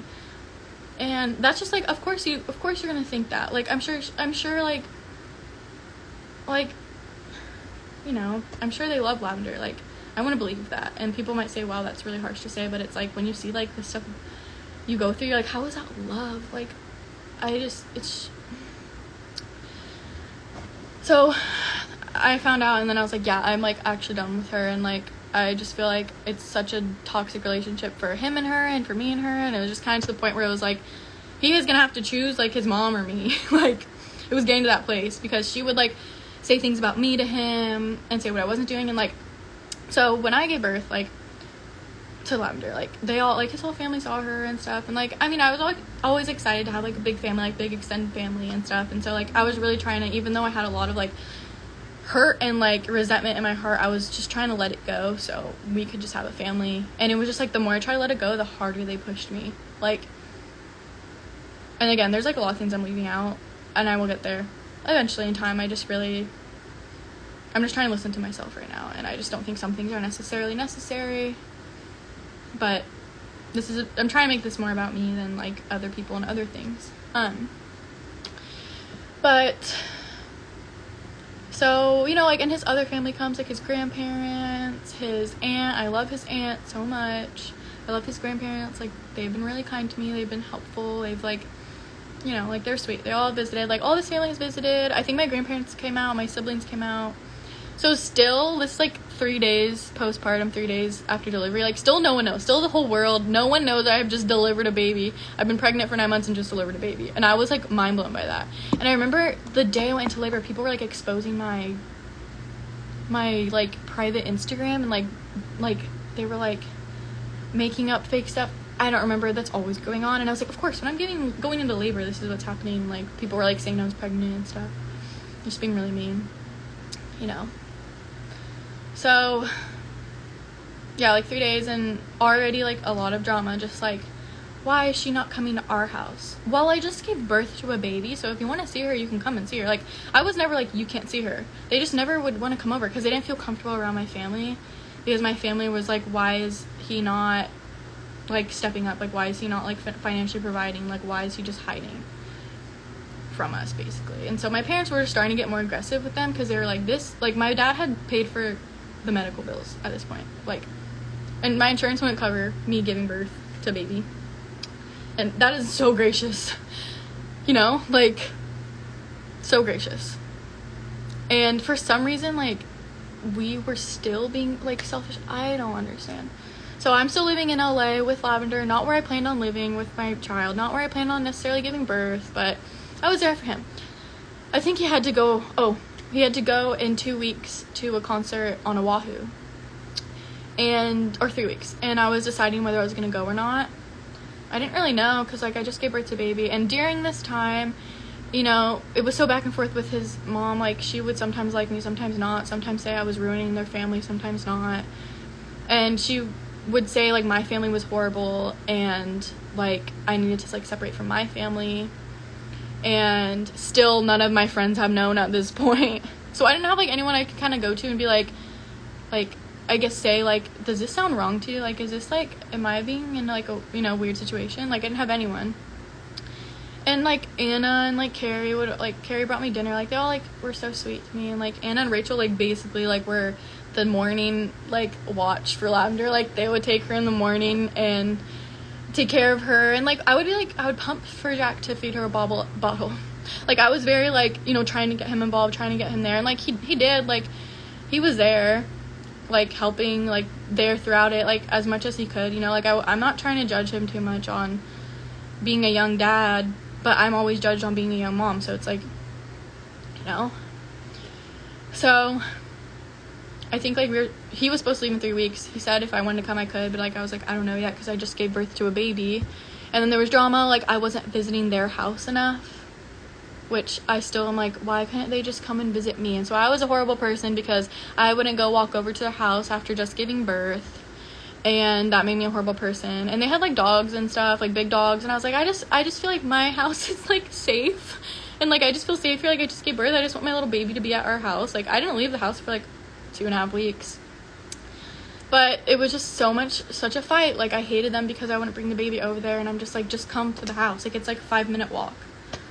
So much hate. And like I feel like his mom like hated anyone who like loved me, because like Anna would like be so kind, like she'd always take care of me, and like she hated my parents, which I don't know why. I would be like worshiping my parents for not literally putting him in jail, or like like they could have like shared everything, you know.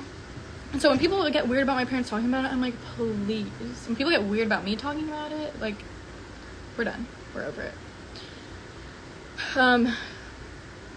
So like even just like she would come over, and like Anna would be there, and she'd be so mad that Anna was at our house. I'm like, Anna's helping me, and like I still like had resentment towards her, so like it was hard for me to just like give up, like go and walk over to her house. I'm like, I just gave birth, like why can't you come over here? I didn't understand that. I was like, why do you like and she said she didn't feel comfortable around my family. I'm like, how can you not feel comfortable around the people that just like sacrificed the last however many years for your son and you? Like, what?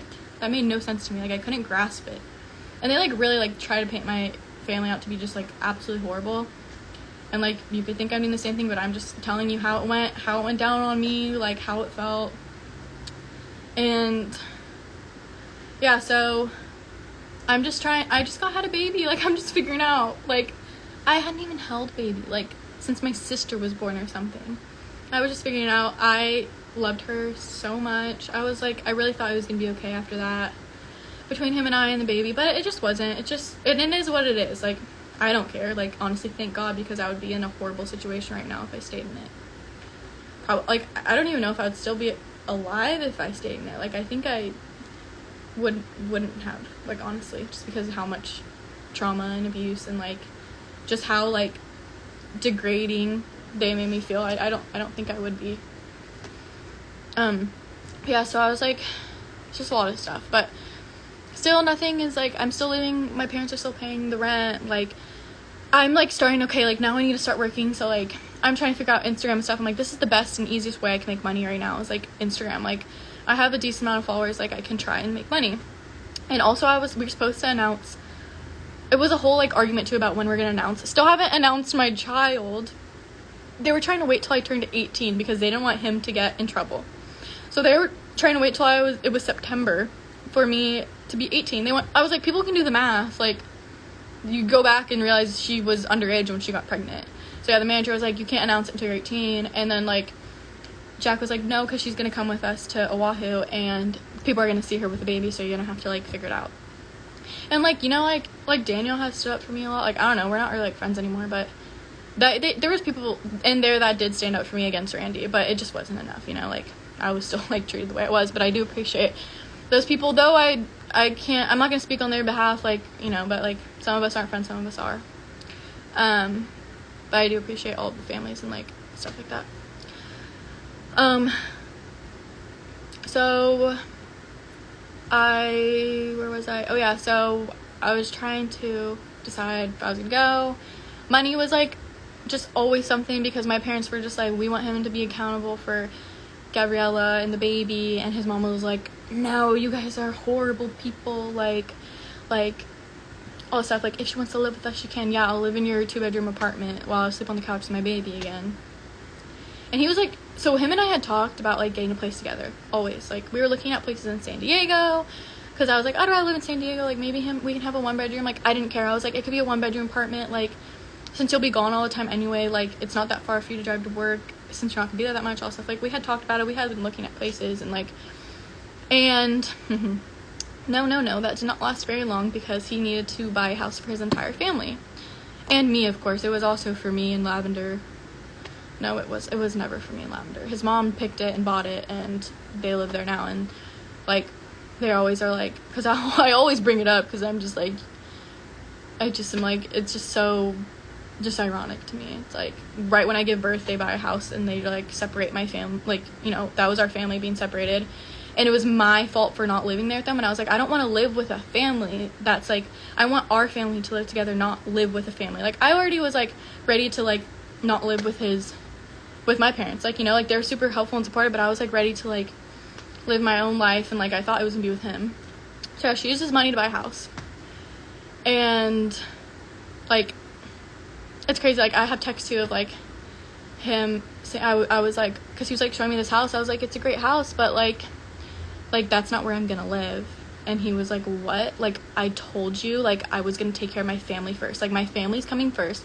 They're getting what they want, and then, like, you're gonna have to suck it up and wait a few years because he's like, you just want to use me for my... I was like, oh my god.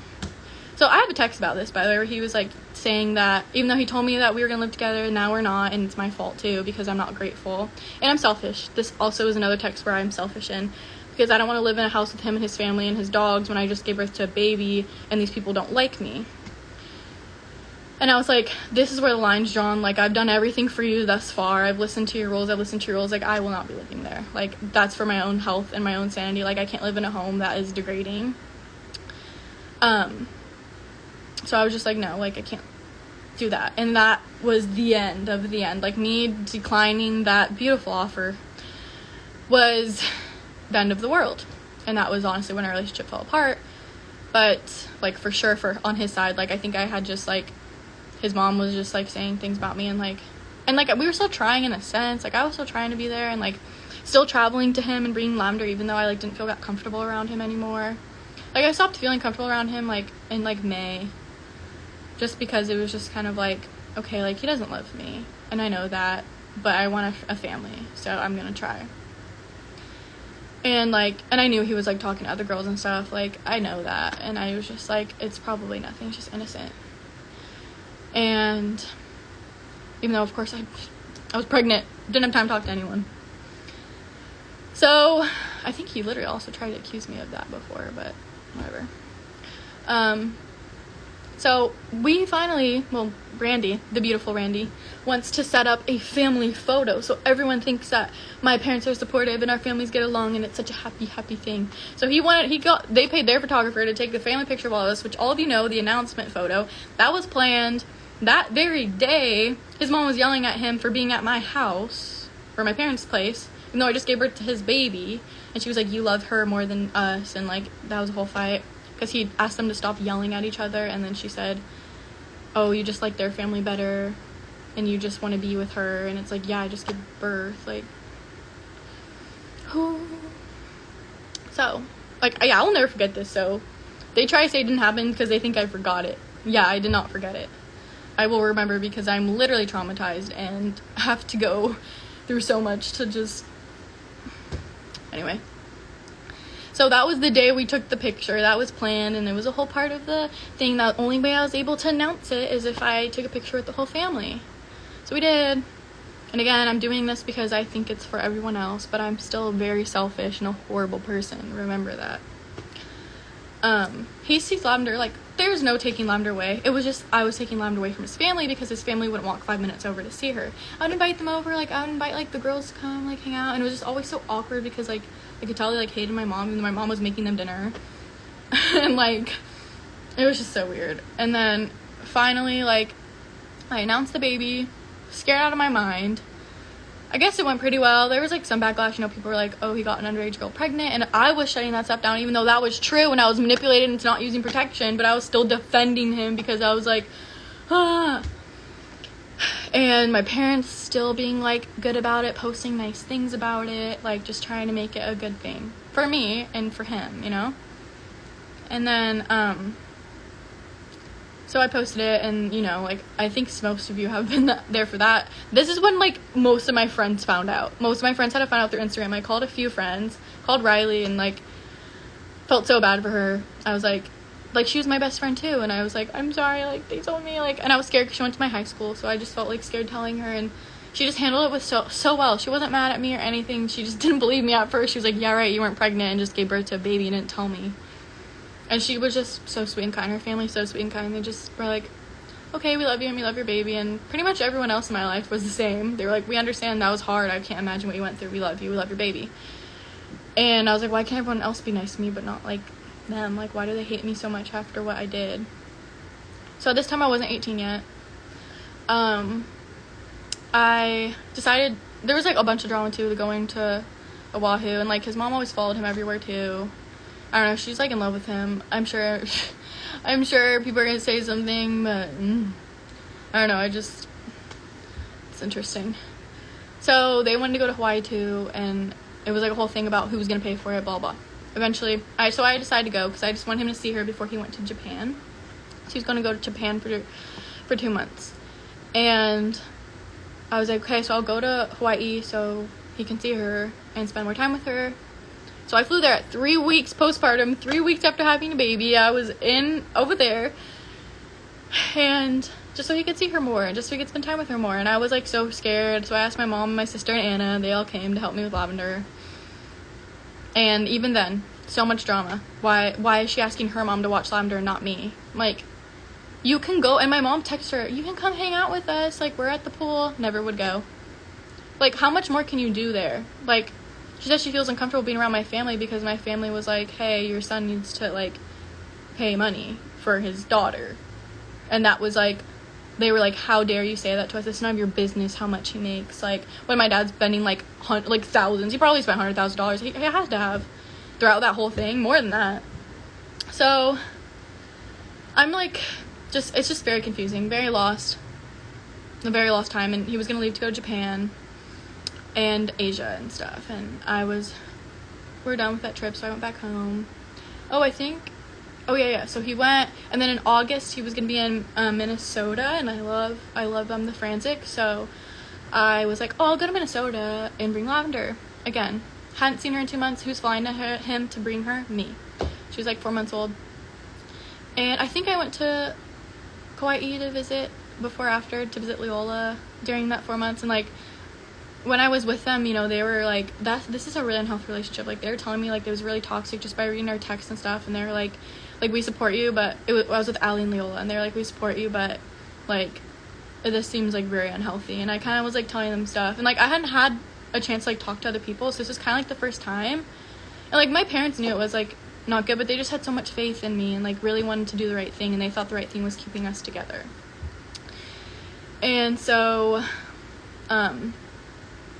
yeah, I was in Kauai, and then I was like, well, I'm going to Minnesota right after, and, like, kind of gonna see how it is with him and I, and see if, like, we'll still be together. But it was so toxic. Like, it was like he would do something and then bring me back in, and then do something and then bring me back in. Like, I'm sure I was just as equally toxic, because I was like so like, oh my gosh. And I didn't know I think I was not 18 yet, I was 17. So I didn't know any, like, I literally, like, I don't want to play the like I didn't know card, but like I was just trying to figure it out. Like, 17, just had a baby with someone who you know doesn't love you, but you still have to like try because you don't want a broken family, and you have all these like past things of how you were raised in your head, and you have all these new things that you believe, and it was just like really hard. So I go to Minnesota, and I just am there. I bring Lavender, put her little headphones on so she can go to the concert and watch him. But I'm a horrible person. I'm selfish, right? And he sometimes also would not pay for my plane ticket, but pay for his mom's to come out. And he would tell me I had to pay for my own ticket. Even on my birthday. On my birthday, he told me you had to pay for your own ticket if you want to come see me, because I'd pay for my mom's. And anytime I would go somewhere, she would come too. Anyway, I don't want to like get into her too much, honestly, because it's so exhausting. But I went to Minnesota, and I was there. I think it was like okay. Like, it was just for 3 days before he had to go somewhere else. And we were just like hanging out, and I was just trying to like, you know, like Lavender, like do this with her. And it was hard because he was working, but I was just trying my best, like involve him, involve the people around, like the bandmates and stuff, and like I was trying to like be in his life so hard.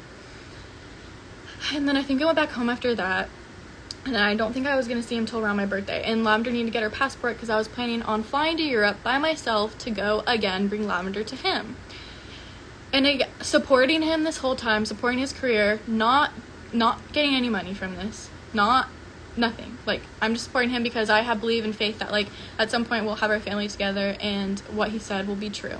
I think at this point I'm sort of kind of like work on Instagram, because he told me I need to work and I need to use my platform because I was a lazy whatever and selfish again. So, I think he came 3 days before, or 2 days, no, 1 day before my birthday. He came back 2 days, 1 day, 2 days, 2 days. He already moved out and lived at their house, not with me anymore. And, so I've been at, my place that my parents are still paying for. So this is September.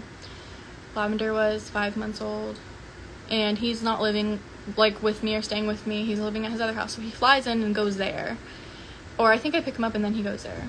And then, like, hangs out with Lavender a little bit and leaves. And they lived an hour and a half away at this point. They used to live 5 minutes away from me. Saw me probably about 2 times after I gave birth. And then, so they moved an hour and a half away. LA traffic. Like, I hated driving by myself with Lavender. Hated it. She would scream so loud. It was so hard. And, like, it was just really hard. And I was, like, comfortable in my little space. Like, you know, like, still just gave birth. Still trying to, like, make a relationship work, when he decided, like, he was gonna live with them and not with me. But my parents are still paying for me to live there. And then,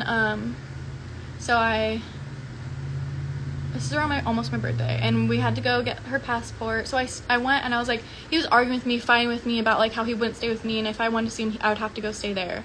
And I was really scared to go there. Like, honestly, scared to go to their house. And like, I was like, it's fine, like, I'm like friends with his sisters, and like, I'll go, and like, it'll be okay.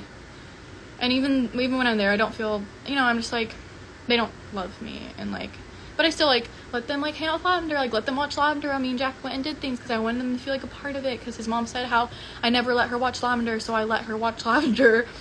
And also, like, my mom hardly watched her. Like, I just love being with her. Like, and if like my mom or like Rachel and them took care of her, like, I was always home. Like, I was just used to always being around her. Like, it wasn't anything like, it wasn't like, oh, I'm not leaving Lavender with you. It was literally like, I don't leave Lavender with anyone. Like, why is it about you? Like, how I parent, if I want to be with my daughter, like, that shouldn't be something you take so offensively. And she would always just put seeds in Jack's head, like, she doesn't like us, like, she doesn't trust you with the baby, like, she doesn't trust me with the baby, like, there's something wrong there, like, all this stuff. When it was literally just like, just how it was. Like, me and Lavender were just like this all the time. Like, she was a baby, I was mom, I breastfed her, you know, like, Jack's on tour, like, we're just like homies all the time. And I just didn't like leaving her. I would get so much anxiety. Like, I wasn't used to that. I still like I left her there, and I stayed the night there. The next day we went to go get her a passport, and the next day was going to be my birthday, my 18th birthday. The big ol' 18. Now I am no more used to them because I'm an adult, right? The next day we had some plans. And then the night before my birthday, my mom made a reservation for us to go to this dinner. He calls me a little bit before the dinner, and he's like, hey, like, do you still want to go? And I'm like, yeah, like, it's kind of like but he just, like, made it seem like he was too tired, didn't want to go and stuff, and I just got really sad and really upset. And I was like, fine, like, and he's like, oh, I just want to stay at my new house, like, I just got here, like, it's my new house. And I was like, you know, like, I just felt really sad. I was like, whatever, of course, like, it's, do whatever you want. Like, I was just really sad about it.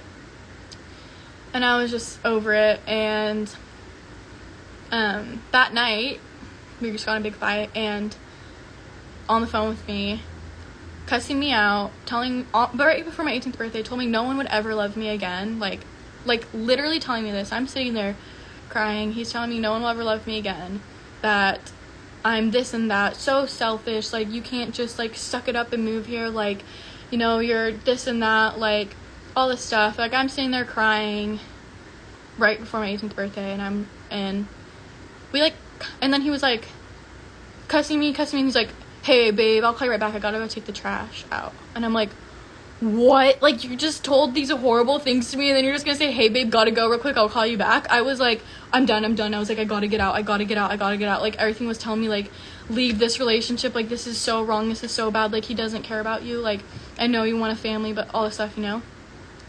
And I was just crying, really upset. Of course, my mom and sister are there for me, like, helping me throughout it.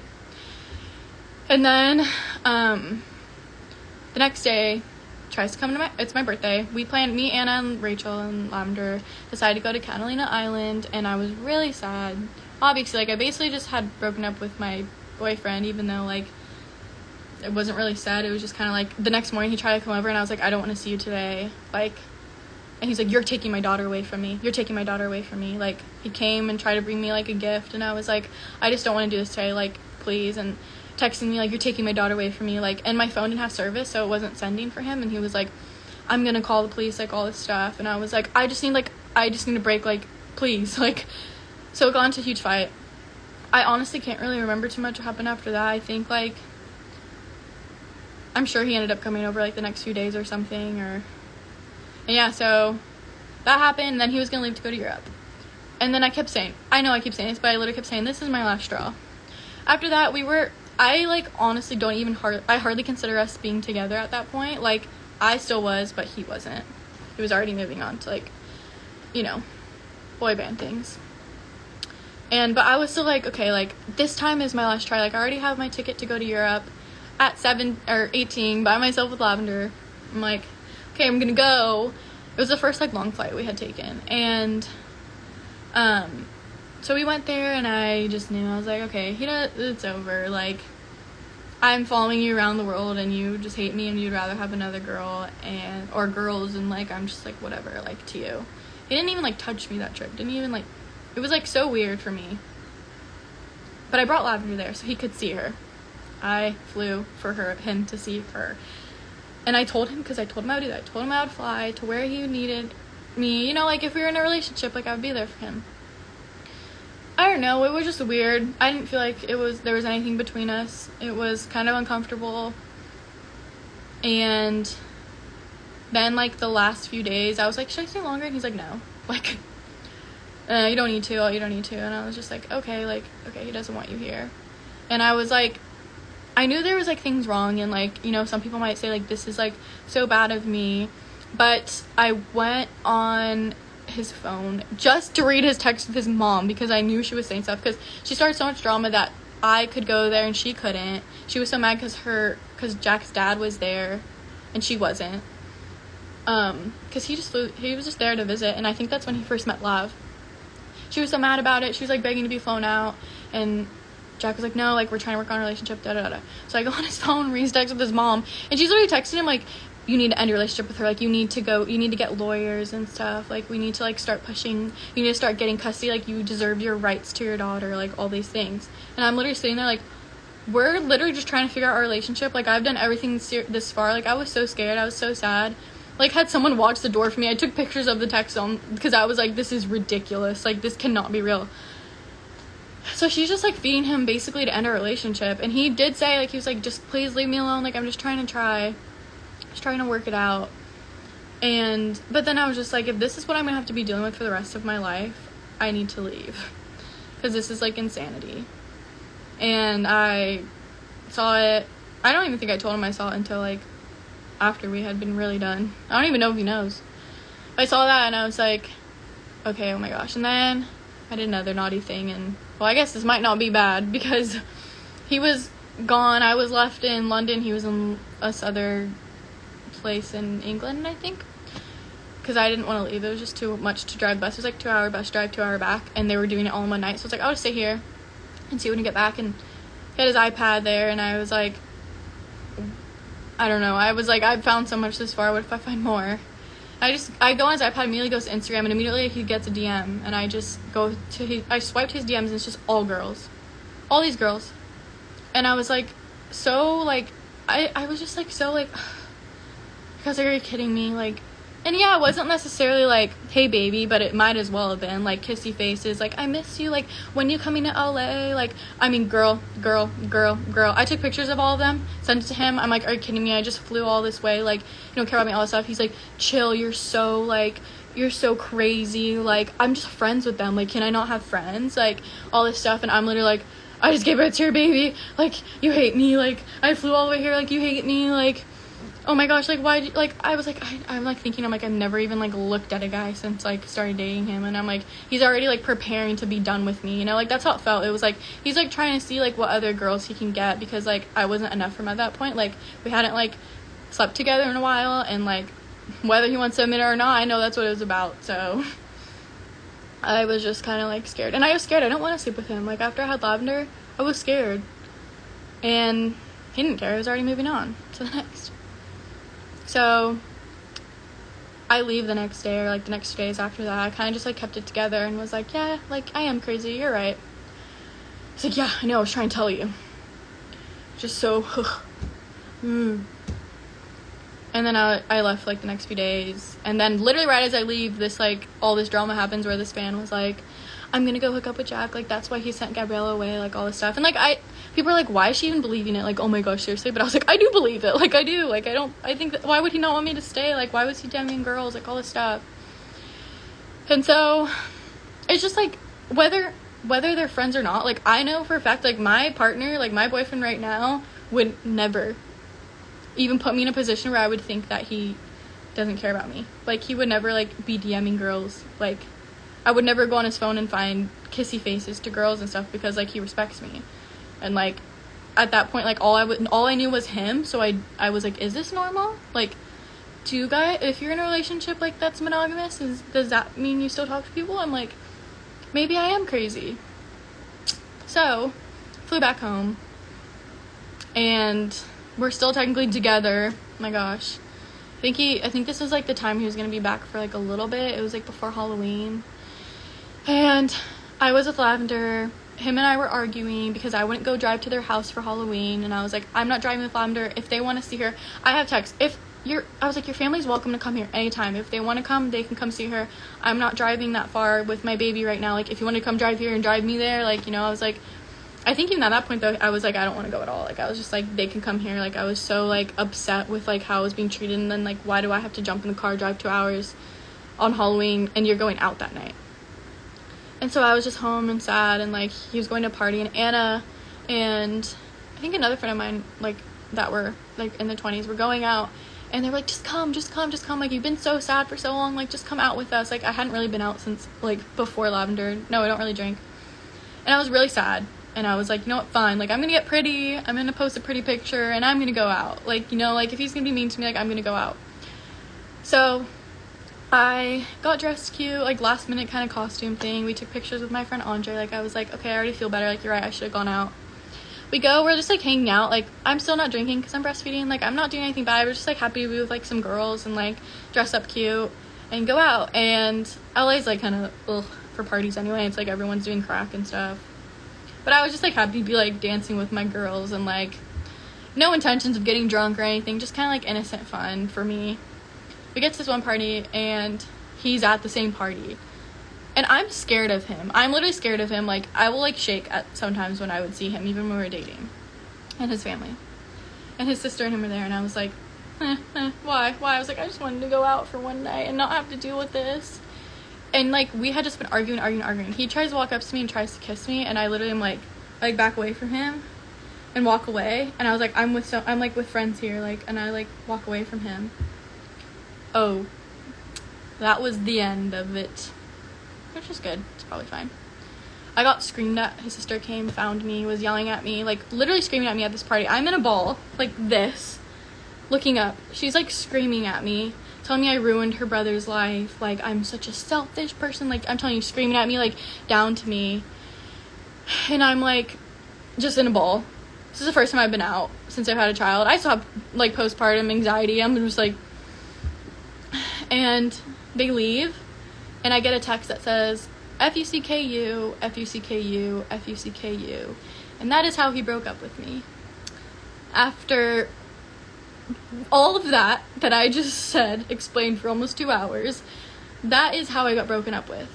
Not a let's sit down and say and talk about this. We can't work out. It's a toxic relationship. Like, we don't agree on the same things. Like, we're going to have to figure out a way to co-parent. Nothing. Just F you. And the next day, I was flying to see his grandmother, his Avery grandmother, in wherever she lives. And he could have come with me. We invited him to come. He didn't want to come because he just got home and his friends were there. I was flying the next day for his grandmother to meet Lavender.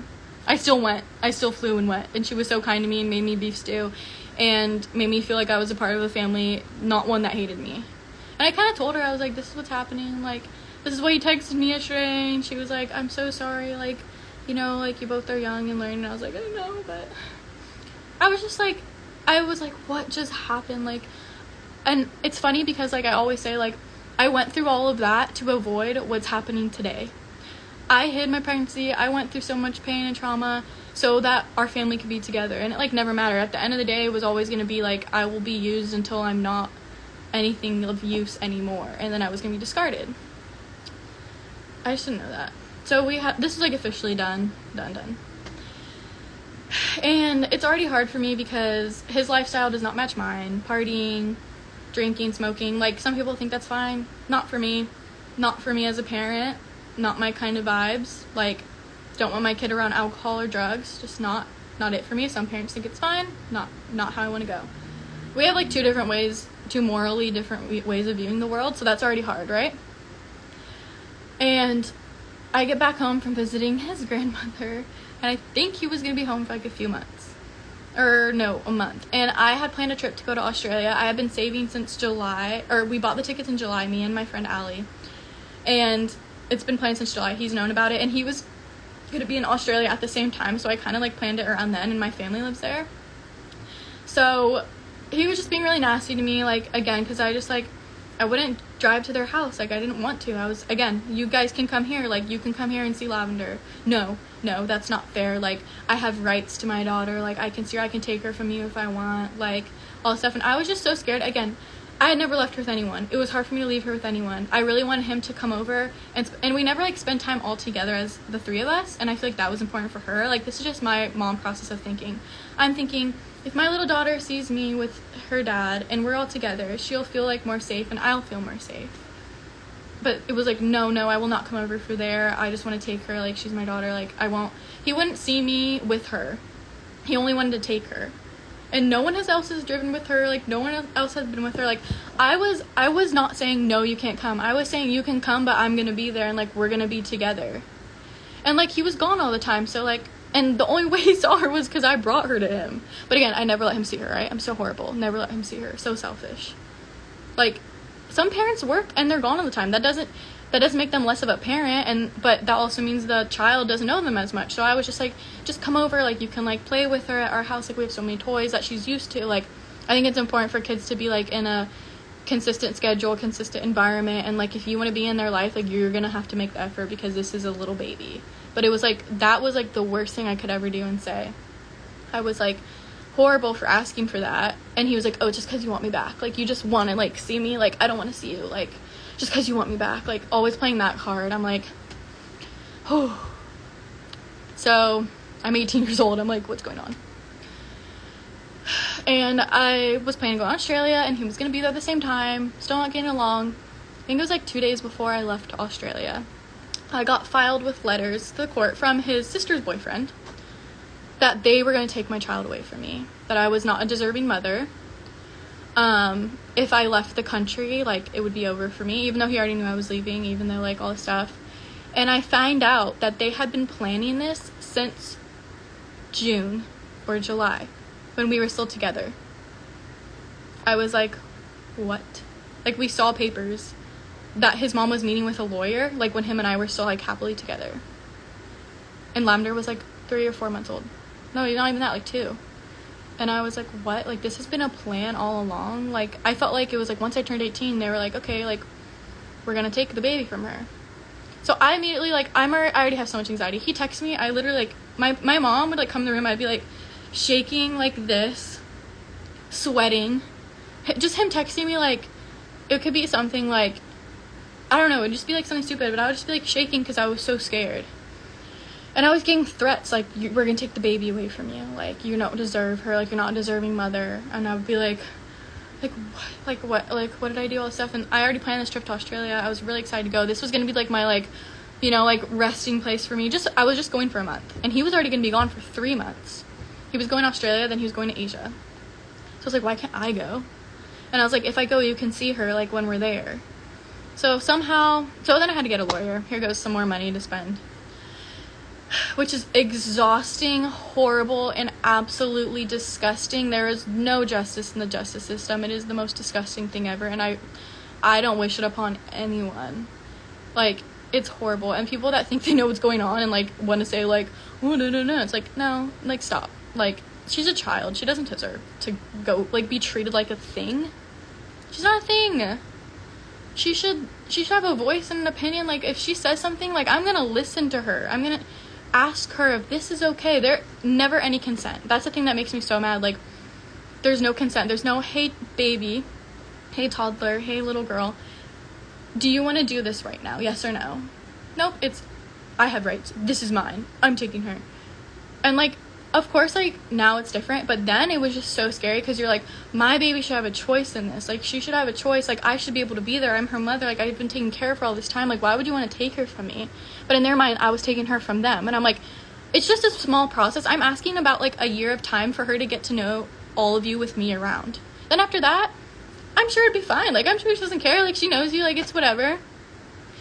And nope. I'm taking her from them. I'm horrible. Blah, blah.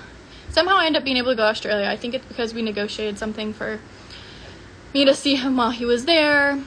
But still, just, like, mean text all of the time. And, like, I would still text him pictures of her all of the time. And, like, I would still, like, talk to him about her. Like, say that she's growing her teeth or whatever. And at this point, I had no communication with his mom or, like, other family. Like, it was just kind of just him. And I was just over it. Like, they blocked me on Instagram. Stuff like that. And so I was like, whatever, it's fine. In Australia, like, I just felt like I needed to be there right now, you know. That was just part of it. I just felt so good there. And he was there, so he literally got to see her while he was there. Of course, it was a whole fight because I wouldn't, again, drive to him at his concert place. And so he did end up coming to me. I told him, I was like, you can come here, you can stay the night. I told him he can stay the night there until the next day if he didn't want to. But I got to see Lavender. Everything's fine. I'm being there. I'm not taking her. I'm just putting up boundaries. Like, they hated my boundaries, so they turned my boundaries into, like, they were, like, I was taking them away from something, but I was just putting up a boundary, you know? Like, this is my boundary as a mother that I think should be respected. Nope, don't care. Who cares? You're nothing, all this stuff. So degrading to me. And then, and it's funny because, like, once I, like, moved back, or once I got back to LA, they just put so much restrictions on me. Like, I couldn't fly anywhere without telling him. I couldn't go anywhere, but he was allowed to fly around the whole world, do whatever he wants. He's in Korea with girls posting them, like, naked on him and drinking and saying, oh, like, we're hooking up with these, like, stupid boys, like, all this stuff spraying around the internet, while, again, I'm at home crying. And then it was December. This was gonna be the first Christmas with her, and, like, I know a lot of people were, like, super mean to me during this time because I was so hurt and I made, like, a public post, but I was just so sad. Like, I'd done all of that, and then I want to spend Christmas in Florida. I was like, please let me go to Florida, spend Christmas with my family. I didn't last year. Like, please let me go. No, I have Lavender this Christmas. No, I'm going to take her this Christmas. And I was like, can I just go? At least, like, just please let me go. Like, I want to go to Florida. So he finally lets me go, which is literally insane to say that he let me go. I don't, no one should be able to let me do anything. Like, what? Disgusting. Just the control, the fear instilled control and hatred for me for putting up boundaries and not doing what they wanted to do after I already did what they wanted to do. In my pregnancy, bring her to him, like, doing everything, just trying to navigate what kind of mother I want to be, like. And I'm, like, listening to my daughter, like, I know who she is, like, I know how she is, so I know what's best for her. Sorry, like, I do. Like, me, I'm the one person, especially when she was at that little, that knew what's best for her. He did not want to believe me. He didn't want to believe me, like, with breastfeeding. He wanted me to stop breastfeeding. I was like, I want to breastfeed, like, my child, and I will. So, really, really sad day. Christmas, I flew to Florida for a week before Christmas. The day before Christmas Eve, I had to fly back to LA by myself. It was like a whole thing. Like, they went to court and said, like, this was his only day that he could see her, so he has to see her then, and I was not allowing him to see her. Which, again, I said he could come to Florida and spend Christmas with my family. Nope. So, I was, like, dragged back to LA. I was in the car. My mom was dropping me off at the airport, and I was in the car, like, screaming to the top of my lungs, like, pushing the seat. And, like, 2 days before this, he was in Florida for a concert, and he wouldn't stay there just for Christmas to see Lavender. I had to go to LA. I remember just screaming, pushing the dashboard, like, screaming that I didn't want to go, that I was so scared, and that I didn't want to, like, leave Lavender. It's just hard when it's, like, something that's, like, against your will. Like, when already so much of it was against my will, and then more things are being taken from me, it's, like, a hard, like, it's just a very scary thing. And so I remember just, like, screaming and pushing against it, and I was like, don't let me go, like, don't let me go. And then they said if I didn't go, I would get Lavender taken from me, which is always it's funny, they say I take her from her, but their main number one thing they come after me is that we'll take her from you. Like, you don't deserve her, we'll take her from you. If you don't do this, we'll take her from you. And I was scared because they had money and power, and, like, it was just crazy. And like, even, like, it's just, like, so many things, like, just the environment that he lived and how he put her, like, I just can't. Sorry, I'm getting off topic. So I was just in the car screaming. I finally just got the courage to get out because I was like, it's either I just sacrifice these next few days or I lose her for life, and, like, I was so scared. So I get on the airplane crying the whole time, sobbing the whole time. I get there sobbing the whole time. My dad was like, I can't let her be there by herself. My dad flew out. Here's another Christmas spent of our family being separated.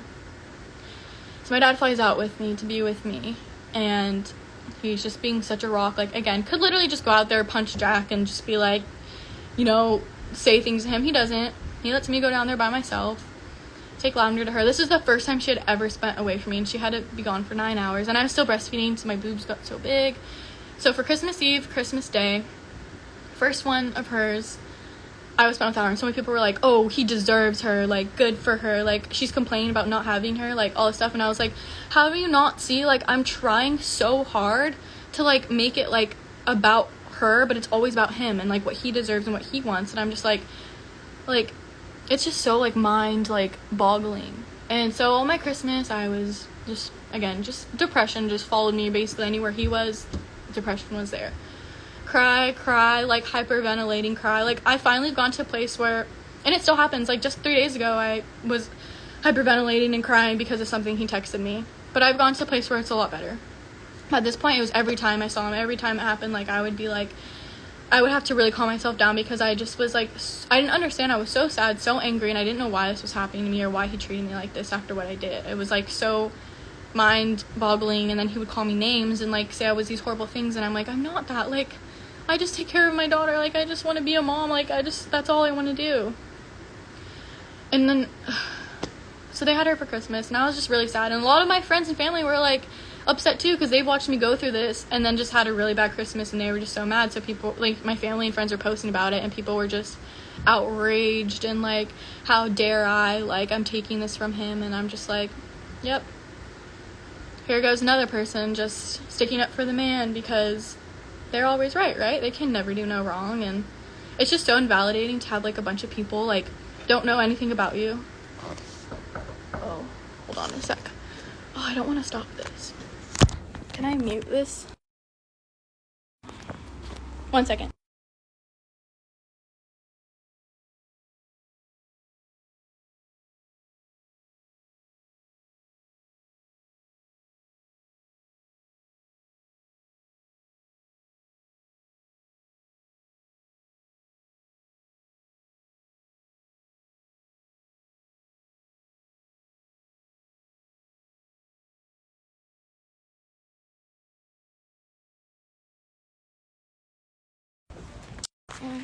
Is it working? Can someone tell me if it's working?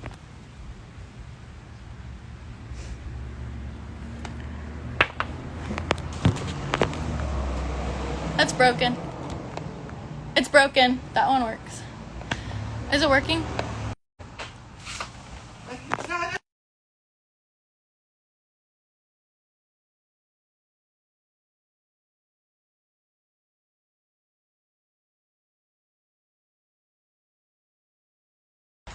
Is it working?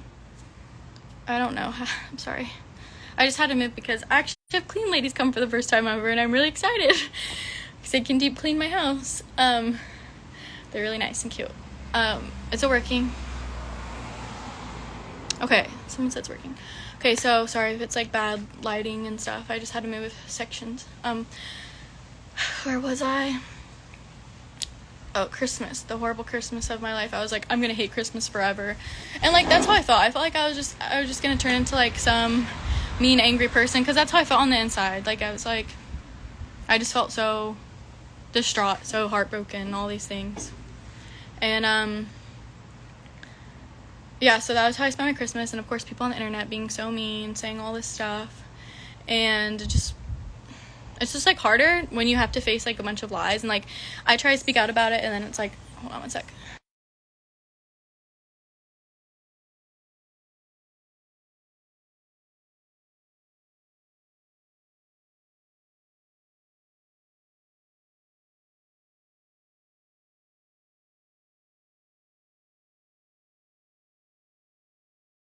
Okay, sorry. So yeah, that just sucked. And like, again, like, this is just like, I'm just trying to like say my story, my experience, and what I've been through, and like how I'm just so sick of it. I'm sick of the bullying and the putting down, and like people just saying such nasty things about me, when it's like, I'm just doing my best as a mother, as like a person who's the split parent that's been abusive and like hurts you. And like, it's hard to forgive someone who's talking to you but won't say they're sorry, is watching you be depressed, watching you have these issues and not saying sorry. And he hates that I move on with my life. Like, it's weird. It's like they don't want me to move on, but they're not there for me. It's just like weird. Yeah, so that Christmas really sucked. My dad was there for me. I actually went to Kay's house for Christmas, and their family very kind to me, very supportive, like was like sorry for what I was going through. And like, I don't care what anyone says, it sucks. It sucks for a parent to be without their kid on Christmas, whether they're happy in co-parenting or not. So for people to just take that from me because he deserves it, he deserves to have her, like, I was like, I'm still sad, though. Like, I can still be sad, you know? And, so yeah, that was Christmas. I'm just trying to go through all the years, basically. And then we're just, like, constantly in court, and I have stuff to say about that, but I don't know if I'm allowed to. So, it's just a lot. It's a lot for, like, anyone to go to, let alone someone in their teens and their early 20s, like, trying to live a life. And, like, I couldn't move anywhere that I wanted to because he, like, put a restriction on me. So, finally, I was just getting to the place where I was, like, fed up. I was like, I cannot live in LA anymore. Like, I'm, like, getting so depressed, and, like, this is not okay. Like, I want to live with my family for a little bit until I find out where I want to live. And somehow we came to some agreement. I don't know how it got to the place. And like, during this time, it was still, like, weird. Like, he wouldn't come and see her if I was there. He had to take her.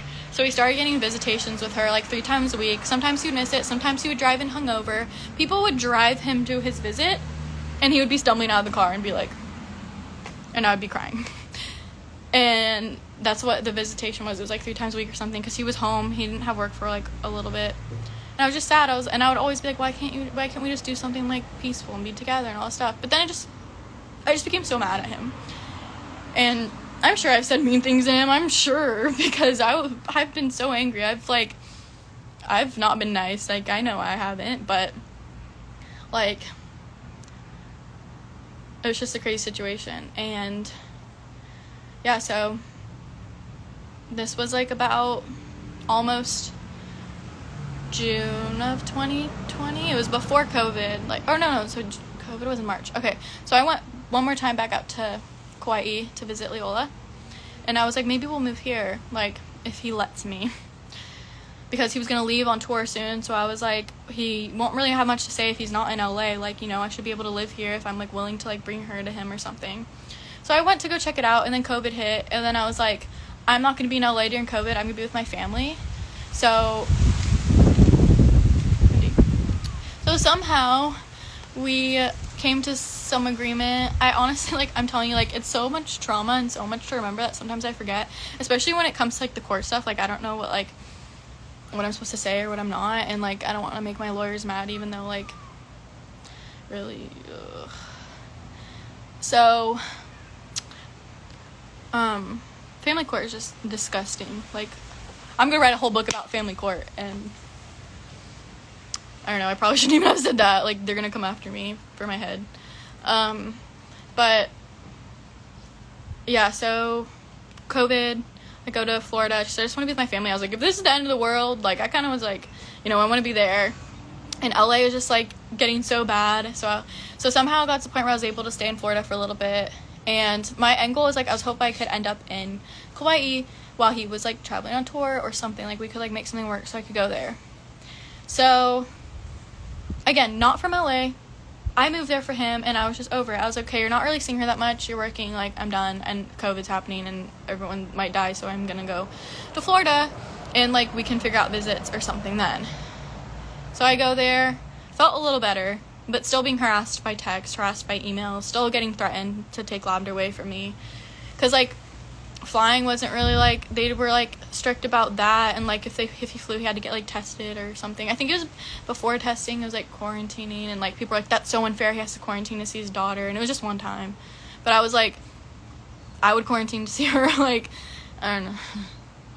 So we came eventually to Florida, I think, for her birthday. It was in April. And, like, every visit he came to, he would never come alone. He would bring friends, he would bring his mom, he'd bring sisters. He never came alone, and that also made me so mad. Maybe it's, like, there's no reason to be mad, but I would be mad because I'm, like, I'm doing this by myself, and he just brings people to help him, and, like, all this stuff. And, like, I'd be like, he's probably not even doing anything. Like, he's probably not, like, putting her to bed. Like, that was just me being me, and, like, who knows? Like, maybe he was. Like, maybe it was fine. But this is, like, I was just, like, so mad that he couldn't do it by himself, because I was, like, I'm forced to do it by myself every day. And Lavender's still very close to me, like, doesn't spend much time away from me, still breastfeeding. He was trying to get me to stop breastfeeding so much because he didn't want her attached to me, which didn't work out because it actually backfired, and my child still asked for me to breastfeed her. We're not breastfeeding, but she became so, like, there's, like, a, like, weird, like, I don't know what the word is, but she definitely has, like, attachment issues from, like, all of that stuff being taken, like, without, like, knowing where her mom is. Like, it's really messed with her. She's okay now, but it was hard. Like, I saw her go through some stuff, and, like, I even would try to talk to Jack about it, and he would be like, nope, you're lying to me. It's just because she misses her dad, like, all this stuff. And I'd be like, no, like, I'm trying to tell you, like, I don't think this is okay for her right now. Like, she's too young, all this stuff. Nope, didn't matter.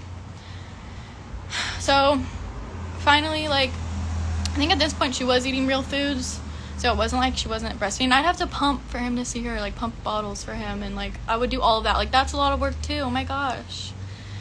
Even though he was mean to me and didn't like me.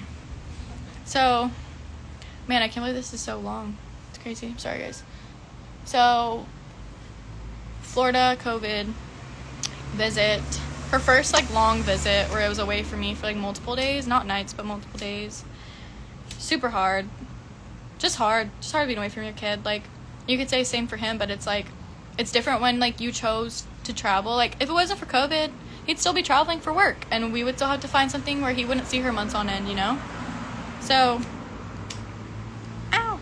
Sorry, I'm messing with this lighter. So, yeah, that was in Florida. I think there was, like, a few visits in Florida.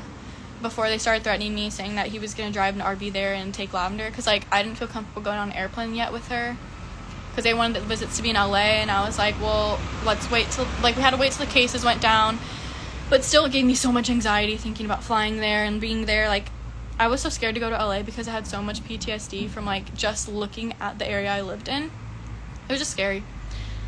I don't know, lots of arguing, lots of things going back and forth, lots of mean texts to me, lots of, like, hate on the internet for me just, like, living my life. Like, how dare I not live in LA, even though I'm not from there.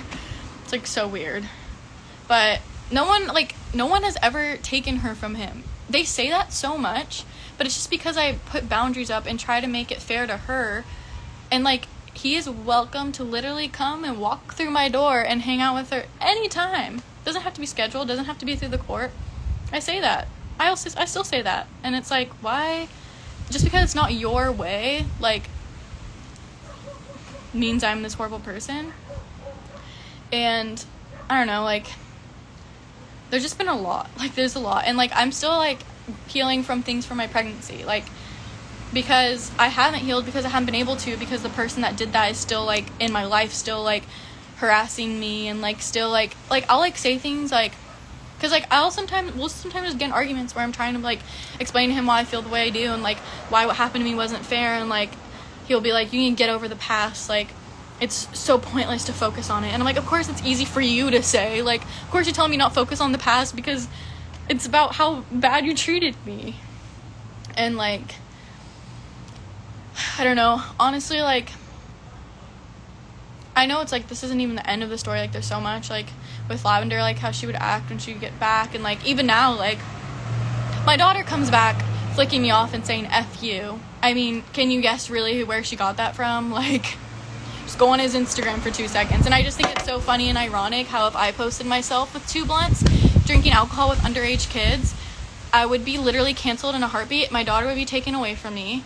But I'm like, what's the double standard here? Like, I'm, like, put under a microscope because I want to swim with my daughter. I'm such a horrible mother because she's swimming in the ocean. But, like, Dad of the Year for smoking 2 blunts, and if you think that stops when Lavender's there, it definitely does not. And there's just, like, things, like, I know he's gonna be furious after this, like, furious. But, like, it's so toxic. Like, he'll just text me, like, mean things, and visitation comes up, he's texting me with exclamation points, being like, thanks, exclamation point. So, I think I explained, yeah, so why this all started was because I was just so fed up. Like, I was like, why is she tweeting this one? Literally, she is there for Christmas. She's there right now with him. And that's fine. I pack her bags. It's just so funny, too. I pack up her suitcase, fold everything so nicely, bring her toys that she likes, bring her a bottle. You know how I get that stuff back? Dirty clothes, thrown in a suitcase, like, stuff sometimes missing, and I'm just like, that alone, I'm just like, you know, some people can say, like, whatever to that, but it's just, like, the thought of, like, there's, like, if I didn't care, I would send her with nothing. I'd be like, figure it out, you know? Like, I'd be so mean, and, like, I wouldn't fly there. I fly there every other month. And, like, he hasn't come to Kauai in, like, I don't know, like, I think since July was last month he came, which, that's his choice. Like, he hadn't come, and, like, it's my fault. Like, on the months that he doesn't come, people are like, oh my gosh, like, Gabriella's taking him from her, and it's like, no, we had a scheduled time, he just canceled last minute. He said he was sick or had work, and I just say, okay, you know, and I'm not gonna post, oh my gosh, like, Jack missed a visit, like, why are you guys, like, hating on me? Like, I'm not gonna do that, but, like, feels like sometimes I have to, because, and then, like, I saw something too, everyone was like, who cares if he missed it? Like, he shouldn't have to only see her at these times, and it's like, it's around his work schedule. Like, the visits are around his work schedule. So, I'm just doing what I'm being told yet again. Well, being forced to, more to say. It's more like forced. Yeah, I am just figuring out, and the whole internet thinks they know everything because women likes to tweet mean things once in a while, or say, like, again, I don't know why that was even tweeted, because she was going to LA. It was just, I was sick and needed him to pick her up. Like, I don't understand. And there's just, like, so many things that I have to fight about for Lavender's safety, just, like, and then, of course, just, like, stuff with his mom still, just, like, hating me, and, like, it's just weird, because, like, sometimes it feels like it's, like, they're punishing me, because a lot of the time it's not, like, necessarily fair to her, but it's a way to punish me. I don't know, and I know, like, I don't know, like, now it still sucks, like I said, like, this is still happening, and I know I make mistakes, I know I say the wrong stuff sometimes, I know I'm not perfect, and I probably, like, aggravate them at points, but, like, just sick of it. Like, I'm sick of it. I'm sick of them bullying me. Like, my manager, literally, I was on the phone with him, and he was like, you have let them bully you and tear you down for so long. He was like, say whatever you want. Like, he's like, I don't care. Like, this is your truth. You can speak it. And he was like, and I was just like, you're right. Like, I don't know why I've always been so scared. Is because I know they, like, will say mean things about me, but they already do. So who cares? And, like, the people that are gonna believe what they believe, I guess, it's just, like, I don't know, I just feel like, because I know recently, like, a friend of mine came out about some stuff, too, and her stuff is true, and people were trying to take that from her, trying to say it wasn't true, trying to say that they're still a good person, and I'm like, they're not a good person, but everyone's saying that they are, and it's just, like, and you're always scared. I've always been scared of that. I've been scared of, like, people just taking the truth away from me, but this is the truth. This is my truth. That's what I've been through, and that's what I'm still fighting for. So, I don't know. I feel like there's probably a lot more I'll probably remember when I get off. But I feel like I've talked long enough, and I really need to eat. But I'm doing a lot better now. Like, I'm sure, like I don't know, like, people close to me see me go through a lot. Like, my best friends that live here, like Mackenzie and my boyfriend, probably see me, like, struggling a lot, and, like, I know it's affected relationships because they're like, what, like, how can I help her if she's so hurt?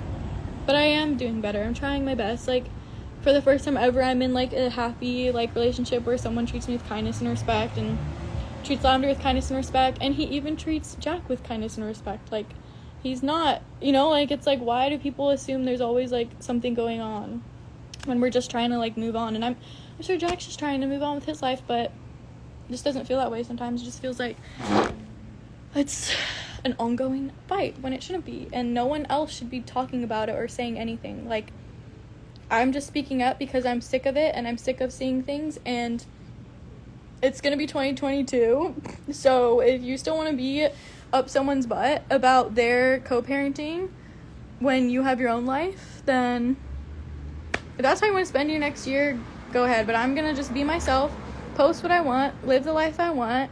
I have exciting things happening in my life, and I'm not gonna let them or anyone on the internet take that away, and that's all, I guess. Thanks for tuning in. I don't know if I should answer questions. People are still on here. Kind of scared, but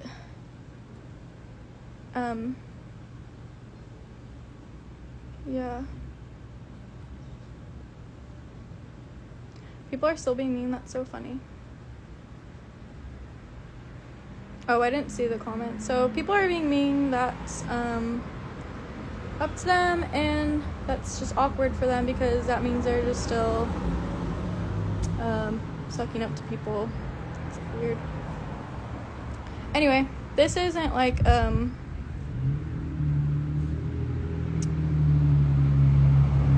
yeah, it's funny because, like, someone said, like, the fact you're trying to silence her so bad just shows, and it's like, yeah, like, I don't know, that's it, and I'm not gonna be silent about it, and you can ask me any questions you want, and, you know, I get DMs, kill yourself, you're such a horrible mom, like, you deserve to die, like, Lavender deserves to live without you, and it's like, I'll probably still get those, I'll probably get mean comments, but I don't know, I just told my story, that was all. So if you don't believe it, or you don't want to take anything away from it, at least take a lesson not to let people run your life. That's all. So I don't know if I should read the comments or not. And, like, yeah, like, sure, you can say stuff about, like, Jack, like, I know he has a side, and I know he's had anxiety and stuff because of this, and, like, so have I, but I'm just saying, like, I know it could have gone way easier and it could have been way nicer and prettier. And it's like always a struggle, always a fight. That was just my story. If all you're going to take away from this is that the person you support is a perfect person, I'm a horrible person, and that's why you sat on this whole entire live. Sorry, I just can't help you there, but I guess the whole point was just to tell you what I've been going through. And I'm not trying to be here to like necessarily point fingers. I'm just saying that is my story, or part of it. There's still so much more. And that's all. Someone said you can't make him something he's not, and that's really funny. But yeah, I don't know. That's all, I guess. Yep. And I hope in the future it's fine. Like, all I could hope for is that it's okay and that there's no issues and that Lavender's happy, safe, and protected. That's all I care about. So I'll make sure that she is always safe and protected, and anyone who thinks otherwise, or anyone who would try and think they know everything, yep, that's all. Okay. Well, thanks for tuning in. Some of you are offended. That's sad for you, because you don't know anything. Except now you do, so take what you can with this information. This isn't to send hate to anyone or anything like that. I just wanted to talk and say how I felt, what I've been going through, and that I will still move on with a smile. I'll still be posting on Instagram. Cancel culture is so toxic and so disgusting, and this is my life. I'll talk about whatever now, and I'm not gonna care. And I love my life. I love the people in my life. I love my daughter, and I am hoping for the best. So, yep. Bye.